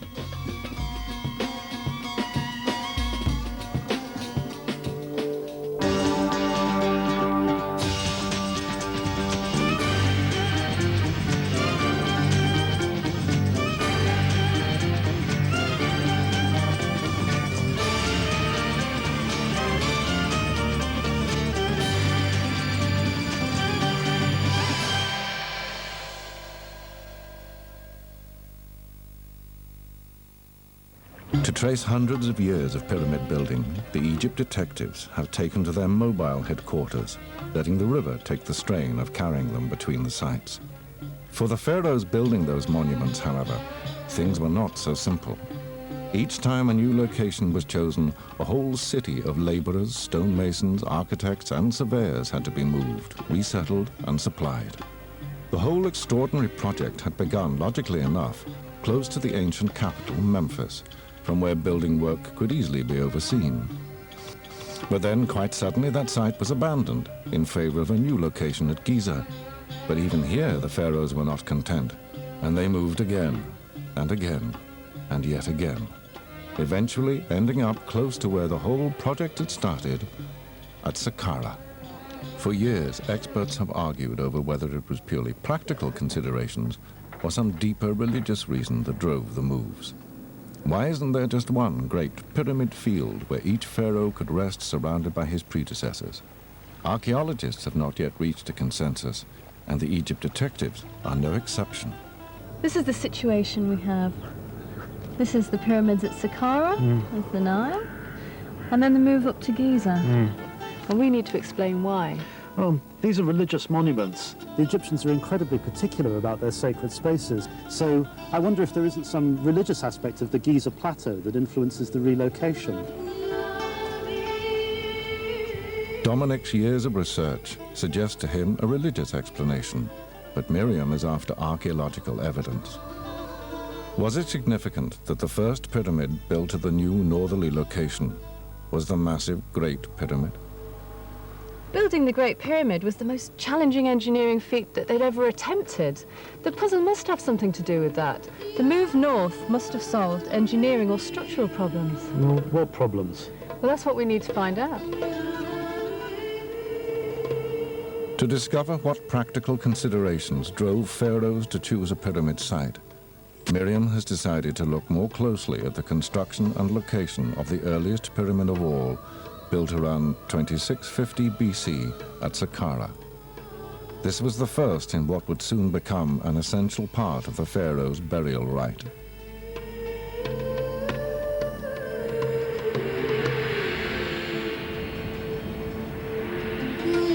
Egyptians believed that the pharaoh was resurrected as Osiris, king of the dead.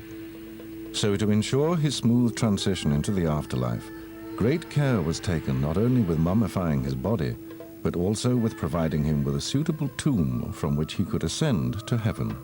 This was the origin of the pyramids. The Egyptians were great pragmatists. Take this first pyramid right behind me here at Saqqara. It's called the Step Pyramid, and it looks very different to the other pyramids. Its sides are stepped, not smooth. And it's these very steps that tell a story.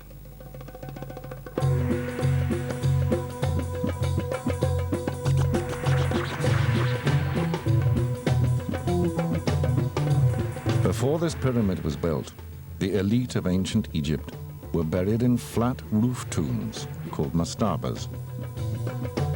Look at this first step. It's obviously the first thing to be built. And the incredible thing is they could have stopped right here. Without going any further, they'd already created a low-lying flat-roofed tomb called a mastaba. Until the Step Pyramid, the kings had been very happy to be buried within these mastabas. So the builders could have packed up their tools and gone home. But they didn't. They had an inspiration. Why not build big and place more mastabas on top of the first? And that's just what they did. And then they built another, and then another, and then another. And the result was the very first pyramid. I think the evolution of all the pyramids was the result of these practical what-if experiments.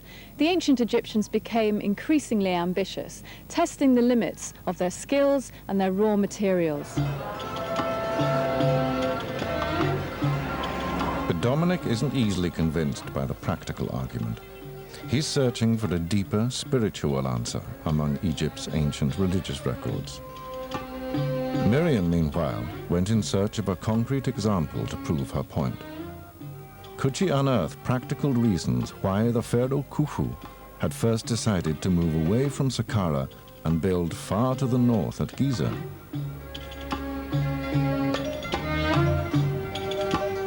To find out, she has arranged to meet a leading Egyptian geologist, Dr. Bache Asawi, to discover more about the ancient Egyptians' most essential raw material.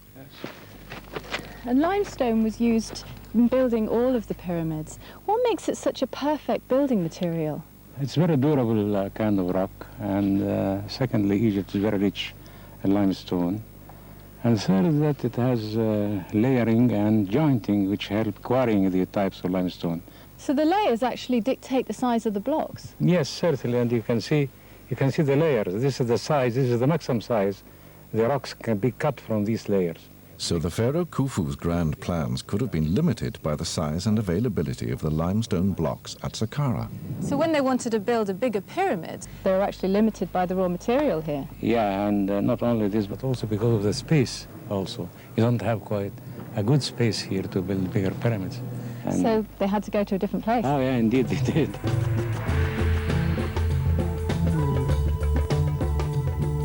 After almost 100 years of pyramid building at Saqqara, the new Pharaoh Khufu found the site could not cope with his ambition to build the greatest pyramid of all time. So he moved his entire operation north to Giza. Well, we're here at Giza. What made this a better place to build? If you look at the stones behind you, you find that you have several layers of rocks. And this limestone is a lot more easy to get out. Yes, then. the joints on both sides, and then the bedding planes, then you can easily pull the rock from its original place. So are these unfinished blocks? Yeah, that's how they do it, you see, by chiseling along the joints by harder rocks. And that's how they cut this into big pieces, of course, depending on the joints and on the bedding planes. And that's why they came here, because it's bigger blocks than any other place in the area. Dr. Asawi's theory suggests that it was the availability of larger stone blocks and a greater expanse of flat ground on which to build that persuaded Khufu to abandon the burial site of his ancestors and move to Giza. Practical reasons from a practical pharaoh. Giza was the perfect place. Plenty of limestone blocks to work with and a solid base upon which to begin building one of the wonders of the world, the Great Pyramid. How do you account for the next pyramid? They didn't build that here at Giza, but miles away over there at Abu Ruash. I don't see the problem with that. There was plenty of good limestone up there as well. Well, bear with me. We'll go on up to Abu Ruash, and I'll show you a more powerful reason than geology for building pyramids up here in the north.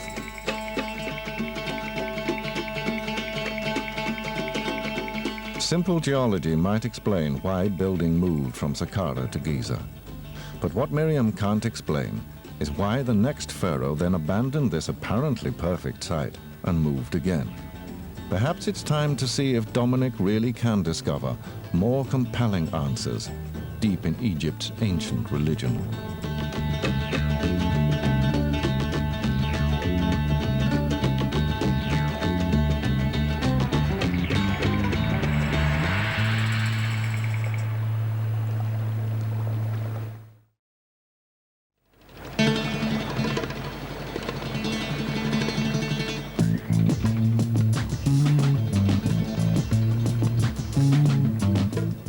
Egypt detectives are trying to discover why pharaohs built the pyramids where they did. But competing theories mean tensions are rising. Miriam Cooke, an archaeologist, is drawn towards a practical geological solution, while Egyptologist Dominic Montserrat believes the location of the pyramids is the key to a greater mystery whose solution lies in the religious beliefs of the pharaohs themselves. So why, after the Great Pyramid was built at Giza, did the next pharaoh, Chephren, move the building operation yet again to Abu Ruash?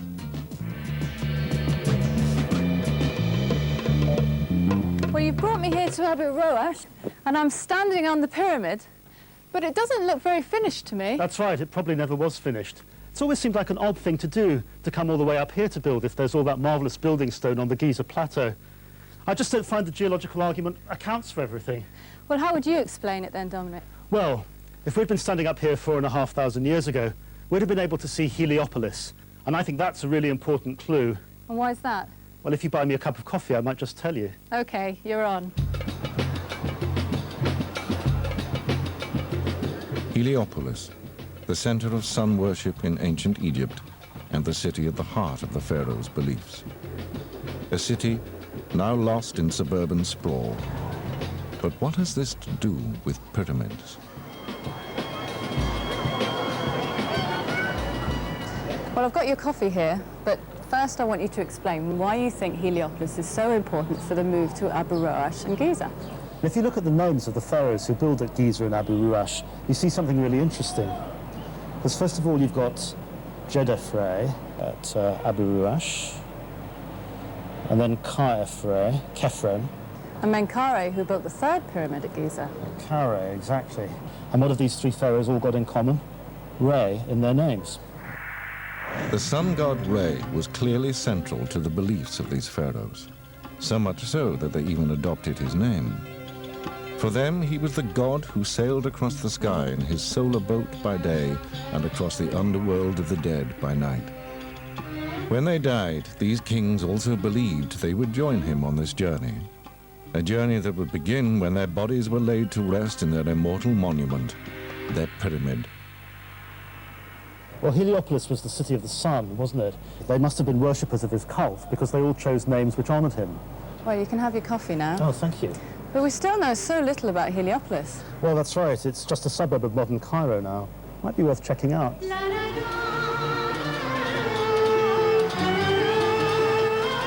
The site of Heliopolis today has been overwhelmed by the suburbs of Cairo. But do any clues survive to link these sun pharaohs with their sun city? And can these provide a solution more compelling than Miriam's?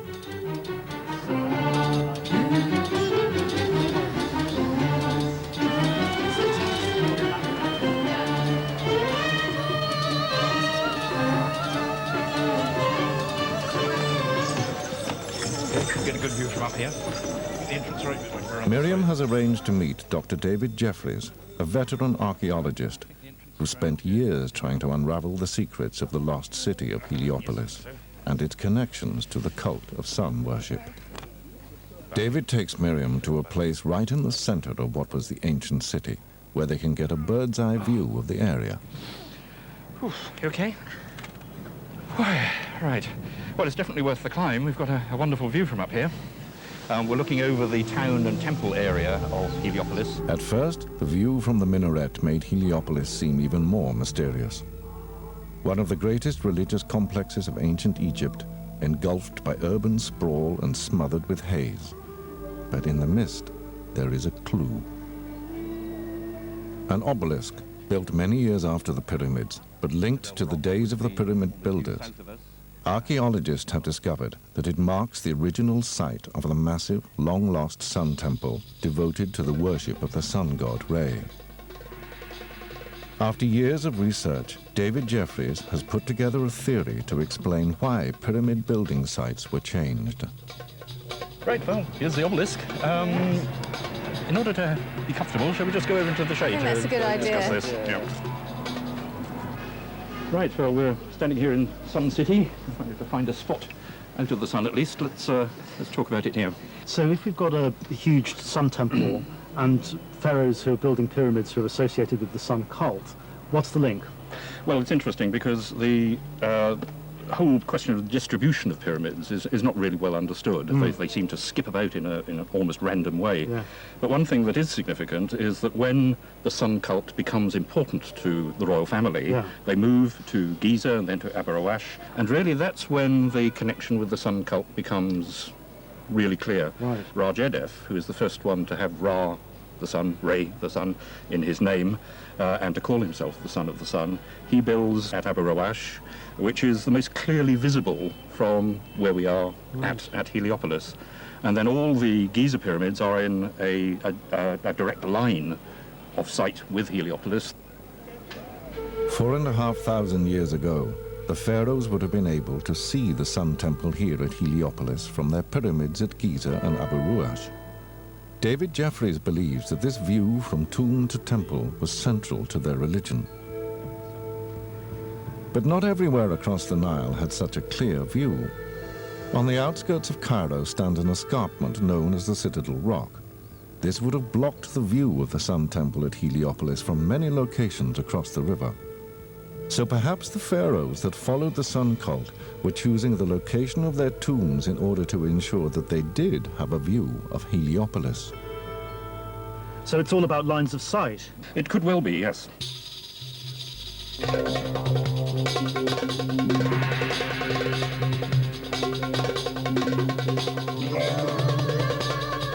For the followers of the sun cult, so the theory goes, seeing really was believing.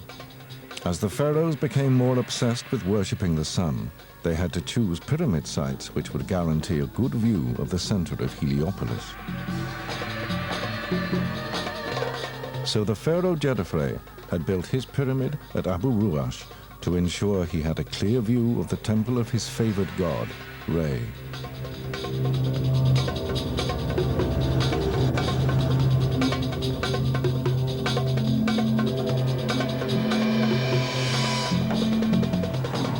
The next pharaoh, Chephren, went back to Giza, as did his successor, Menkaure, but both chose sites where they still had a clear line of sight with Heliopolis. But the map also shows a weak link in this theory. I think that there's a problem with this lines of sight theory of David Jeffreys. The next three pharaohs built their pyramids back near Saqqara at this place called Abu Sir, and they were still worshipping the sun god Re. But the problem is that the line of sight between Abu Sir and the Sun Temple at Heliopolis is blocked by the Citadel Rock.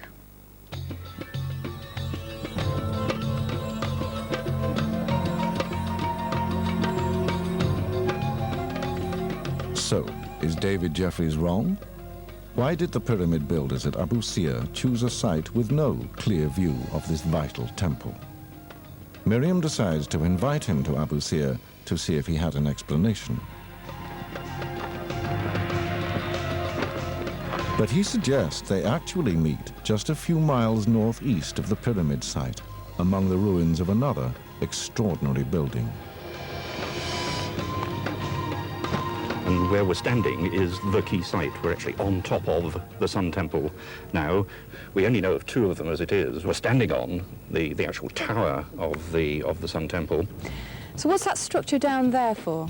Right, well, rather like a pyramid, the Sun Temple is surrounded by its own temple complex. And what we're looking at is really a unique structure. We don't know of anything quite like it from anywhere else in Egypt.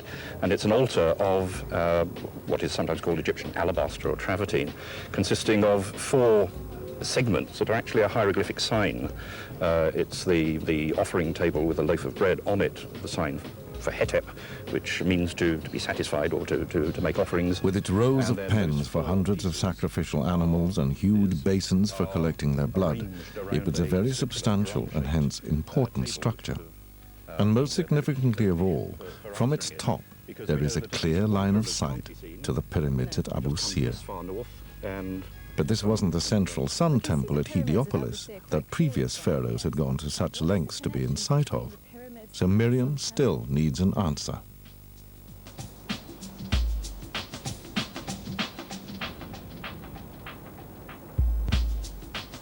Even when the kings are building at Abu Sir, The point really is this question of visibility from the center of the sun cult itself at Heliopolis. The Abu Sir pyramids are out of sight from Heliopolis. In building back near their capital at Memphis, these pharaohs had seemingly sacrificed that all-important view, a view previous rulers had gone to huge lengths to protect. Just to the south of Heliopolis, south of Cairo, you've got this promontory that sort of sticks out from the main cliff line where the Islamic citadel was built. We call it the Citadel Rock.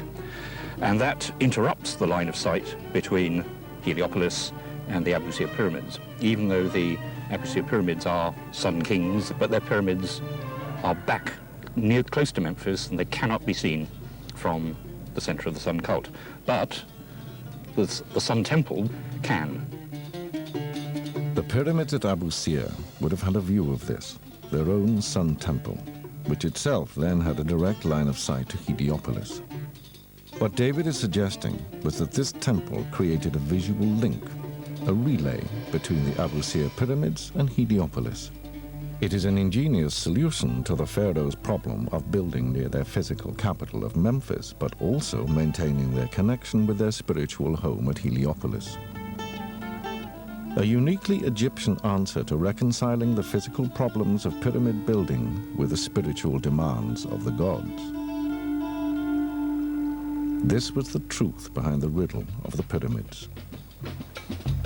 Egyptian kings chose their burial places with an eye to the gods, but also with concern for the massive logistical effort involved in building these legendary structures. Building a pyramid could be a lifetime's work for thousands of people, from stonecutters to priests. But in undertaking such colossal enterprises, everyone knew they had to balance the physical needs of the construction with the spiritual requirements of the pharaoh.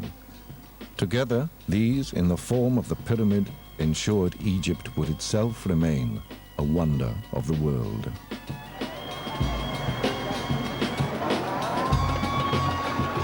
It's time for the Egypt detectives to compare notes and see whose theory is right.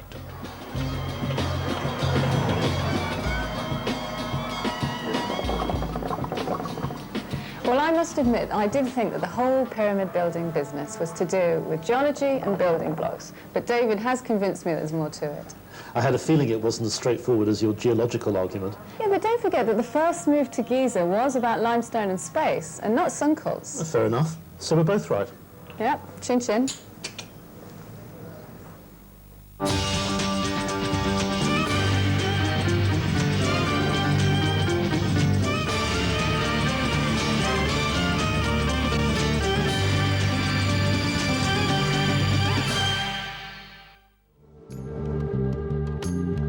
Mummies are among the most celebrated creations of ancient Egypt. Invented to preserve the dead for eternity, many mysteries still surround them. Now Egyptologist Dominic Montserrat and archaeologist Miriam Cooke investigate one of the most remarkable mummy puzzles of all.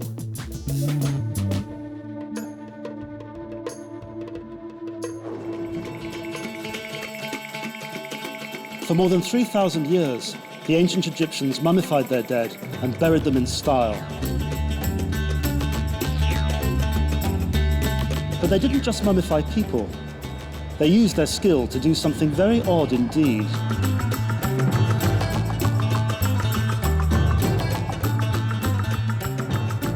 In a labyrinth of tunnels dug deep beneath the pyramids, there is a whole other world. It is stuffed full of animal mummies. Why on earth did the ancient Egyptians mummify so many animals?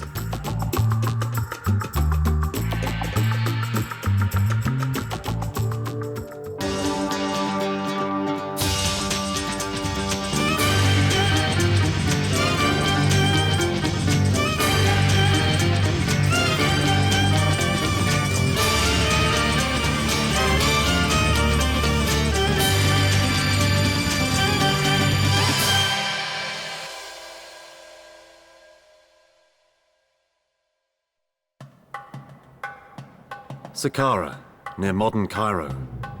This was the burial ground of the pharaohs. Over 4,500 years ago, the very first pyramids were built and kept safe deep inside with the mummies of kings. But beneath these pyramids was another far more mysterious world. A dark labyrinth of tunnels and huge, elaborately decorated sarcophagi. This was the last resting place not of kings, but of bulls, all mummified. Elsewhere beneath Saqqara, another astonishing discovery was made. Yet more tunnels containing thousands of clay jars. Inside were mummified animals, including hawks, ibises, and baboons. Here lies a mystery, a secret world of mummified animals, literally millions of them. But why?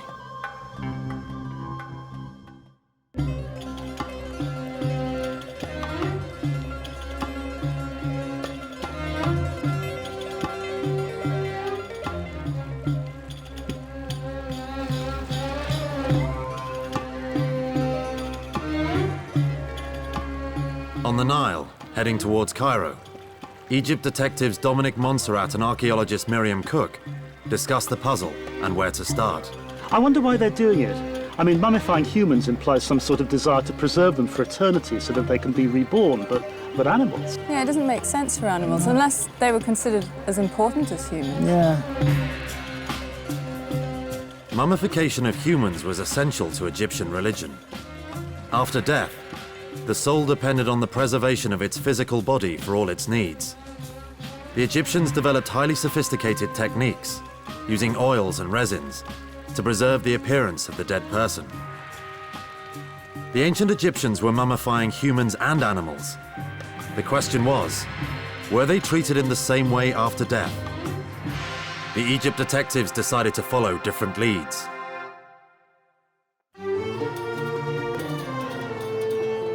Dominic headed off to see one of the biggest collections of animal mummies in the world, at the Cairo Museum. He arranged to meet a leading expert on animal mummification, Dr. Salima Ikram. So Salima, why does one mummify anything? Well, the ancient Egyptians believed that by mummifying something, it would last for eternity, so it could live forever, which is why they mummified. Right, but that makes the whole animal mummy question more complicated, doesn't it? Because there's such an array of animals here.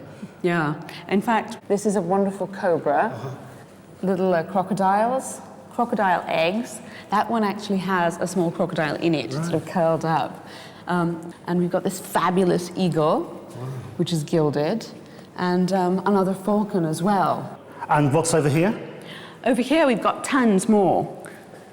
We've got dog and cat. And were any of these pets? No, but we in fact do have a pet over here. Come and see. They still have hunting dogs like this in Egypt with curly tails.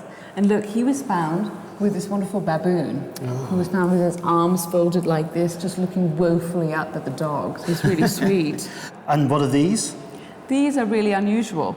These are food mummies. The ancient Egyptians believed that if you wanted something, you could take it with you. So, for example, if you liked your Sunday roast, you could order a roast dozen and have them mummified, wrapped up, and then put in your tomb so you could enjoy them for eternity. So pets, Sunday joints, what's the common denominator? The majority of animal mummies that we have were like this crocodile. It was sacred. For the ancient Egyptians, crocodiles were sacred because they were the earthly form of a god, and they weren't the only animals worshipped in ancient Egypt. At one of the most important temples in Egypt, there was evidence of the significance of animals in Egyptian society and religion, and it was etched all over the walls. Animals are everywhere in Egyptian culture. On this temple wall, I can see a row of baboons here. There's 2 snakes above them. And over there's a lioness. There's a vulture. These are just a few members of this sacred zoo. It's these animal gods that make Egyptian culture so unique. Some animals were almost like pharaohs. This is the hawk god Horus. He's always associated with the pharaohs. This is because hawks appear to fly so close to the sun, and pharaohs are the sons of Re, the sons of the sun. This statue of Horus shows him as a pharaoh as well as a hawk, and that's his crown.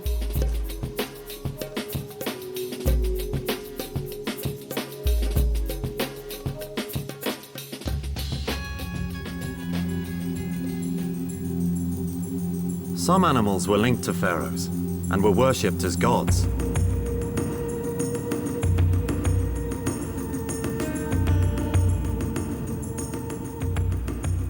But how were they treated in death? Pharaohs were mummified with great care. Could the same be said of sacred animals?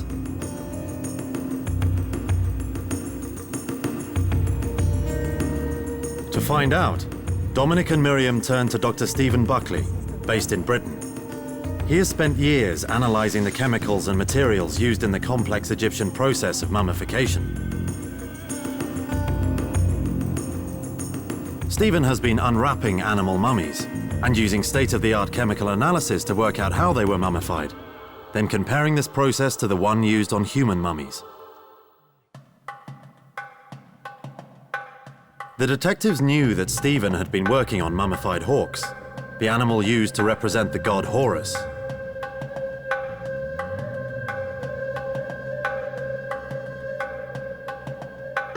I'll see if I can get him online.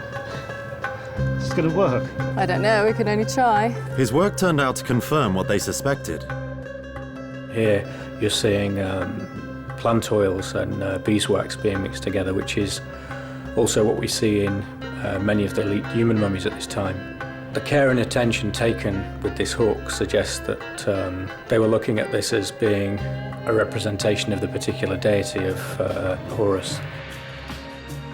So the evidence showed that after death, the ancient Egyptians did use the same highly sophisticated techniques to mummify sacred animals, like hawks, as they did humans.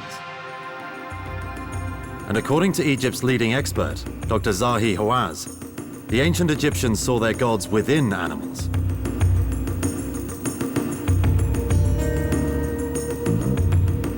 You know, you have to understand the religion of ancient Egypt. And the religion of ancient Egypt, that the Egyptian looked at animal as sacred and divine, because animals did play an important part in the life of the ancient Egyptian. When the Egyptian mummify a cow and worship a cow, it did not mean that the Egyptian worshipped the cow. They worshipped what is in the cow. The Egyptian looked at what is in the animal to worship, the brilliance and the divine. The sacred brilliance of animals seemed to burn brightest near the pyramids of the pharaohs at Saqqara. Here, the Egyptians dug a vast network of tunnels which burrow deep into the ground and date back to about 1400 BC. The Serapeum is a remarkable piece of engineering, and it was devoted to a single god, a god who took the form of an animal, the Apis bull. And Dr. Salima Ikram took Dominic straight into their world. This is the most extraordinary place. It's pretty fantastic, isn't it? Yeah. So long, dark tunnels. Do you know there are about 3 kilometers of tunnels here? No idea at all. During its life, the Apis bull was one of the most pampered living creatures in Egypt. After a ceremonial selection process, the chosen bull was provided with its own temple, and even servants, and a harem of cows. When the Apis bull died, its body was treated with great reverence. And there are these side chapels off. Yeah, there are lots and lots of side chapels that go all the way around, which are places where the bulls are buried. At the climax of its funeral, the body of the bull was carried through these corridors and placed inside one of the most impressive funeral monuments in Egypt.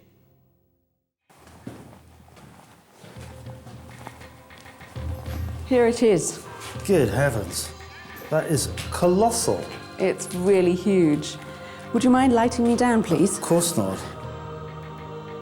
This is a sarcophagus for one of the sacred Apis bulls. Why spend all this time, money, and engineering expertise on a bull? During their lifetime, they would be oracles, they would be the god incarnate. People could actually approach them and pray to them and ask them questions, and the god would respond. And it was one of the few times that any normal Egyptian could have an interaction with a divinity. How did it end up in this enormous stone box? Well, after they died, they were mummified because they were the same kind of things, gods on earth. So they would have been eviscerated with all their internal organs removed. They would have then been dried with natron, and after that they would have been wrapped up with bandages. And then after that, they'd be brought down through this corridor with great pomp and circumstance and celebrations and weeping and wailing at the same time, and then finally put inside these boxes, these sarcophagi, where they were supposed to rest for eternity.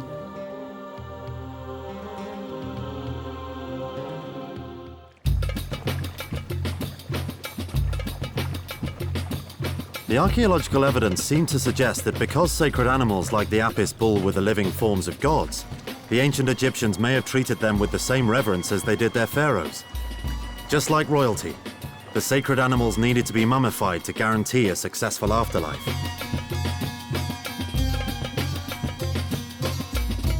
But at the other animal burial ground beneath Saqqara, archaeologists have recently made a count of all the animal mummies buried there, and there are literally millions of them.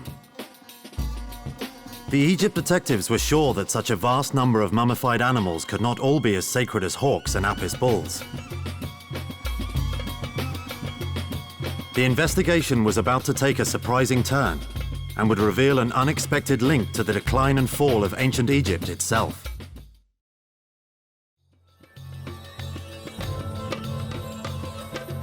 Archaeologist Miriam Cooke and Egyptologist Dominic Montserrat are on a quest to find out why the Egyptians mummified animals in their millions.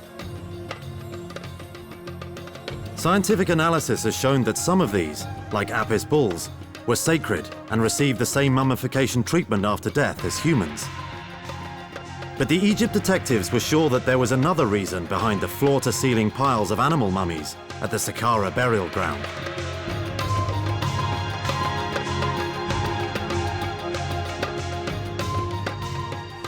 The animal necropolis was first discovered in the 1920s.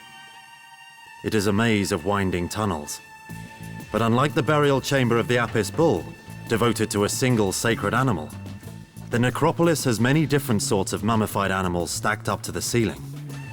Of the thousands of burial places left by the ancient Egyptians, the catacombs here at Saqqara must be the strangest.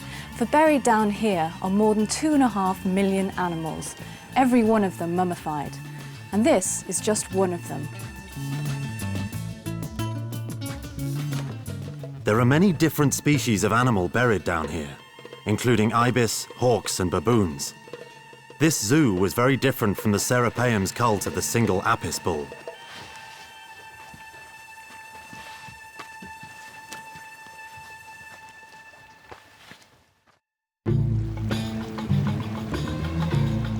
To see how these compared to the mummies of Apis bulls, the Egypt detectives asked mummification expert Dr. Stephen Buckley to carry out some tests on other animal mummies.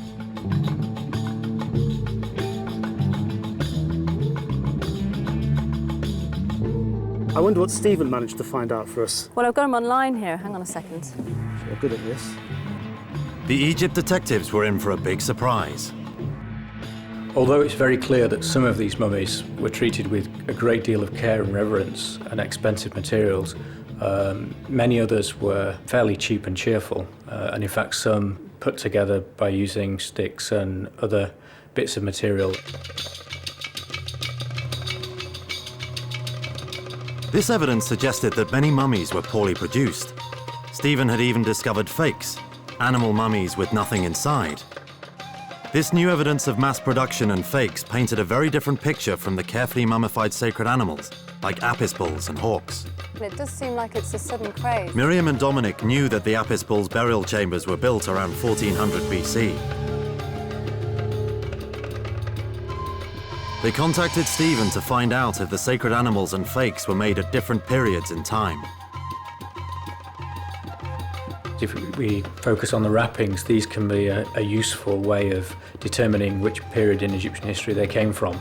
The more elaborate wrappings came in relatively late, 300 BC and onwards, during the Ptolemaic and particularly the Roman period, up to about 400 AD, where we really saw a big explosion in these numbers at this time. Sounds like a bit of a sudden craze. Yeah, rather than a long-term accumulation. Stephen's work showed that there had been an explosion of animal mummification after 300 BC, a time when ancient Egypt was under foreign rule.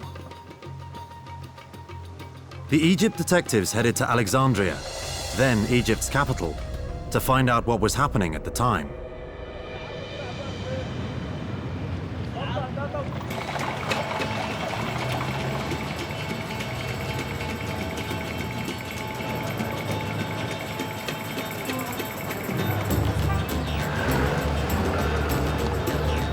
key is those few hundred years, and we need to find out what was happening in Egypt at that time. Well, at that time, Egypt is changing beyond all recognition. We're here in Alexandria, the city built by Alexander the Great. He conquered Egypt and added it to his world empire. Then his successors ruled it for the best part of 3 centuries. And during that time, the culture changed. Egypt had been conquered before and recovered, but the arrival of Alexander the Great changed this civilization forever. Alexander himself stayed for a very short time in Egypt, but he left behind a new ruling family, the Ptolemies, who took the place of the Egyptian pharaohs and ruled Egypt for more than 300 years. For the Egyptians, the new foreign rulers brought prosperity, and they had a fondness for Egyptian culture.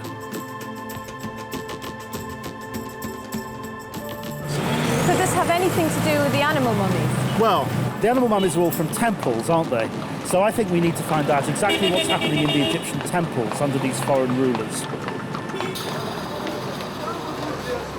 To find out if there was a connection between foreign conquest and the new craze for animal mummification, the detectives went to one of Egypt's biggest temples, at Edfu.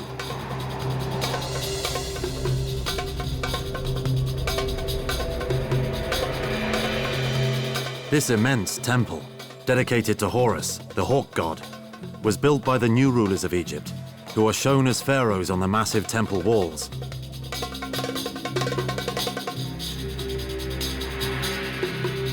Before Alexander the Great and his heirs, Egyptian temples were accessible only to their priests and the Egyptian elite. In earlier Egyptian times, temples would have been inaccessible to ordinary people like us. We'd have been stopped here at the great enclosure walls that ring the temple. So elite spaces, really? Oh yes, absolutely. And ordinary people would have polluted them just by going inside. But Edfu was not exclusive to the elite. Its doors were also open to the middle classes. But how did this link to the animal mummification craze? And the evidence lies in the architecture. Come and have a look at this. You'd never get a structure like this in an earlier Egyptian temple, right inside the enclosure walls. It's a complete innovation. Go on. Well, we know that people could hire the rooms inside structures like this for private celebrations like weddings and comings of age. So it's as though the great temples are being integrated into the private religious lives of individuals. And what evidence do we have for this? Oh, lots of documentation. In some cases, the actual wedding invitations. So really big changes are happening. The boundaries are being broken down between the public and the private spaces, and people are being allowed in. Yeah, that's right. What we need to do now, of course, is relate it back to the animal mummies. Temples like the one at Edfu became popular places under Egypt's new rulers. This was a radical change. Common people were allowed inside certain temple walls. Under foreign rule, many Egyptian traditions had been lost, but one of the main surviving legacies of their great culture was their religion. The Egypt detectives thought it was likely that there was a link between this, the new temple culture, and animal mummification. Miriam and Dominic headed north again to piece together the evidence. Dominic knew that temples kept records, and that these might hold the solution to the mystery, and temple records from Saqqara have survived.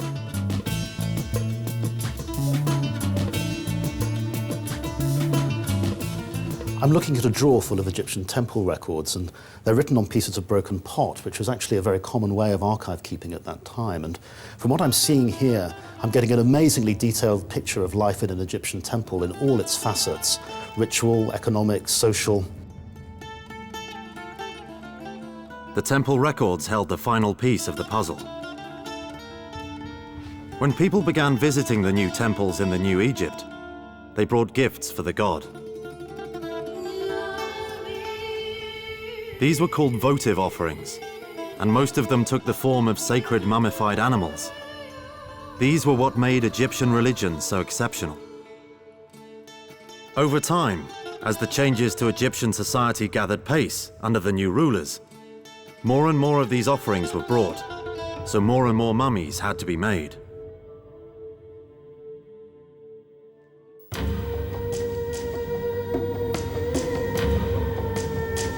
The temples became mummy factories, supplying votive animal mummies for the right price.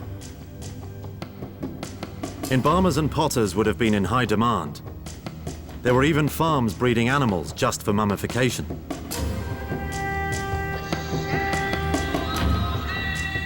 So what is going on? It's a combination of religion, culture, and money. Are you saying that the priests are making money out of the animal mummies? Well, not exactly. Remember what's happening at this time. The Egyptians are coming more and more to the temples, and they want to show their piety and devotion to the gods by leaving a votive offering, an animal mummy. The priests sense a money-making opportunity, and so they start producing animal mummies to sell to the public. Well, that would explain the mass production and the presence of those faiths that Stephen was talking about. Exactly. Religion, culture, and money all come together. Result, 2.5 million animal mummies.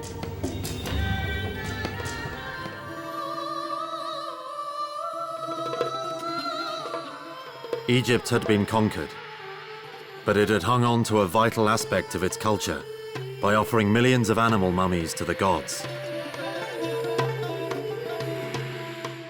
But without any real power to sustain it, this extraordinary civilization began to fade. Then, it finally disappeared beneath the sands.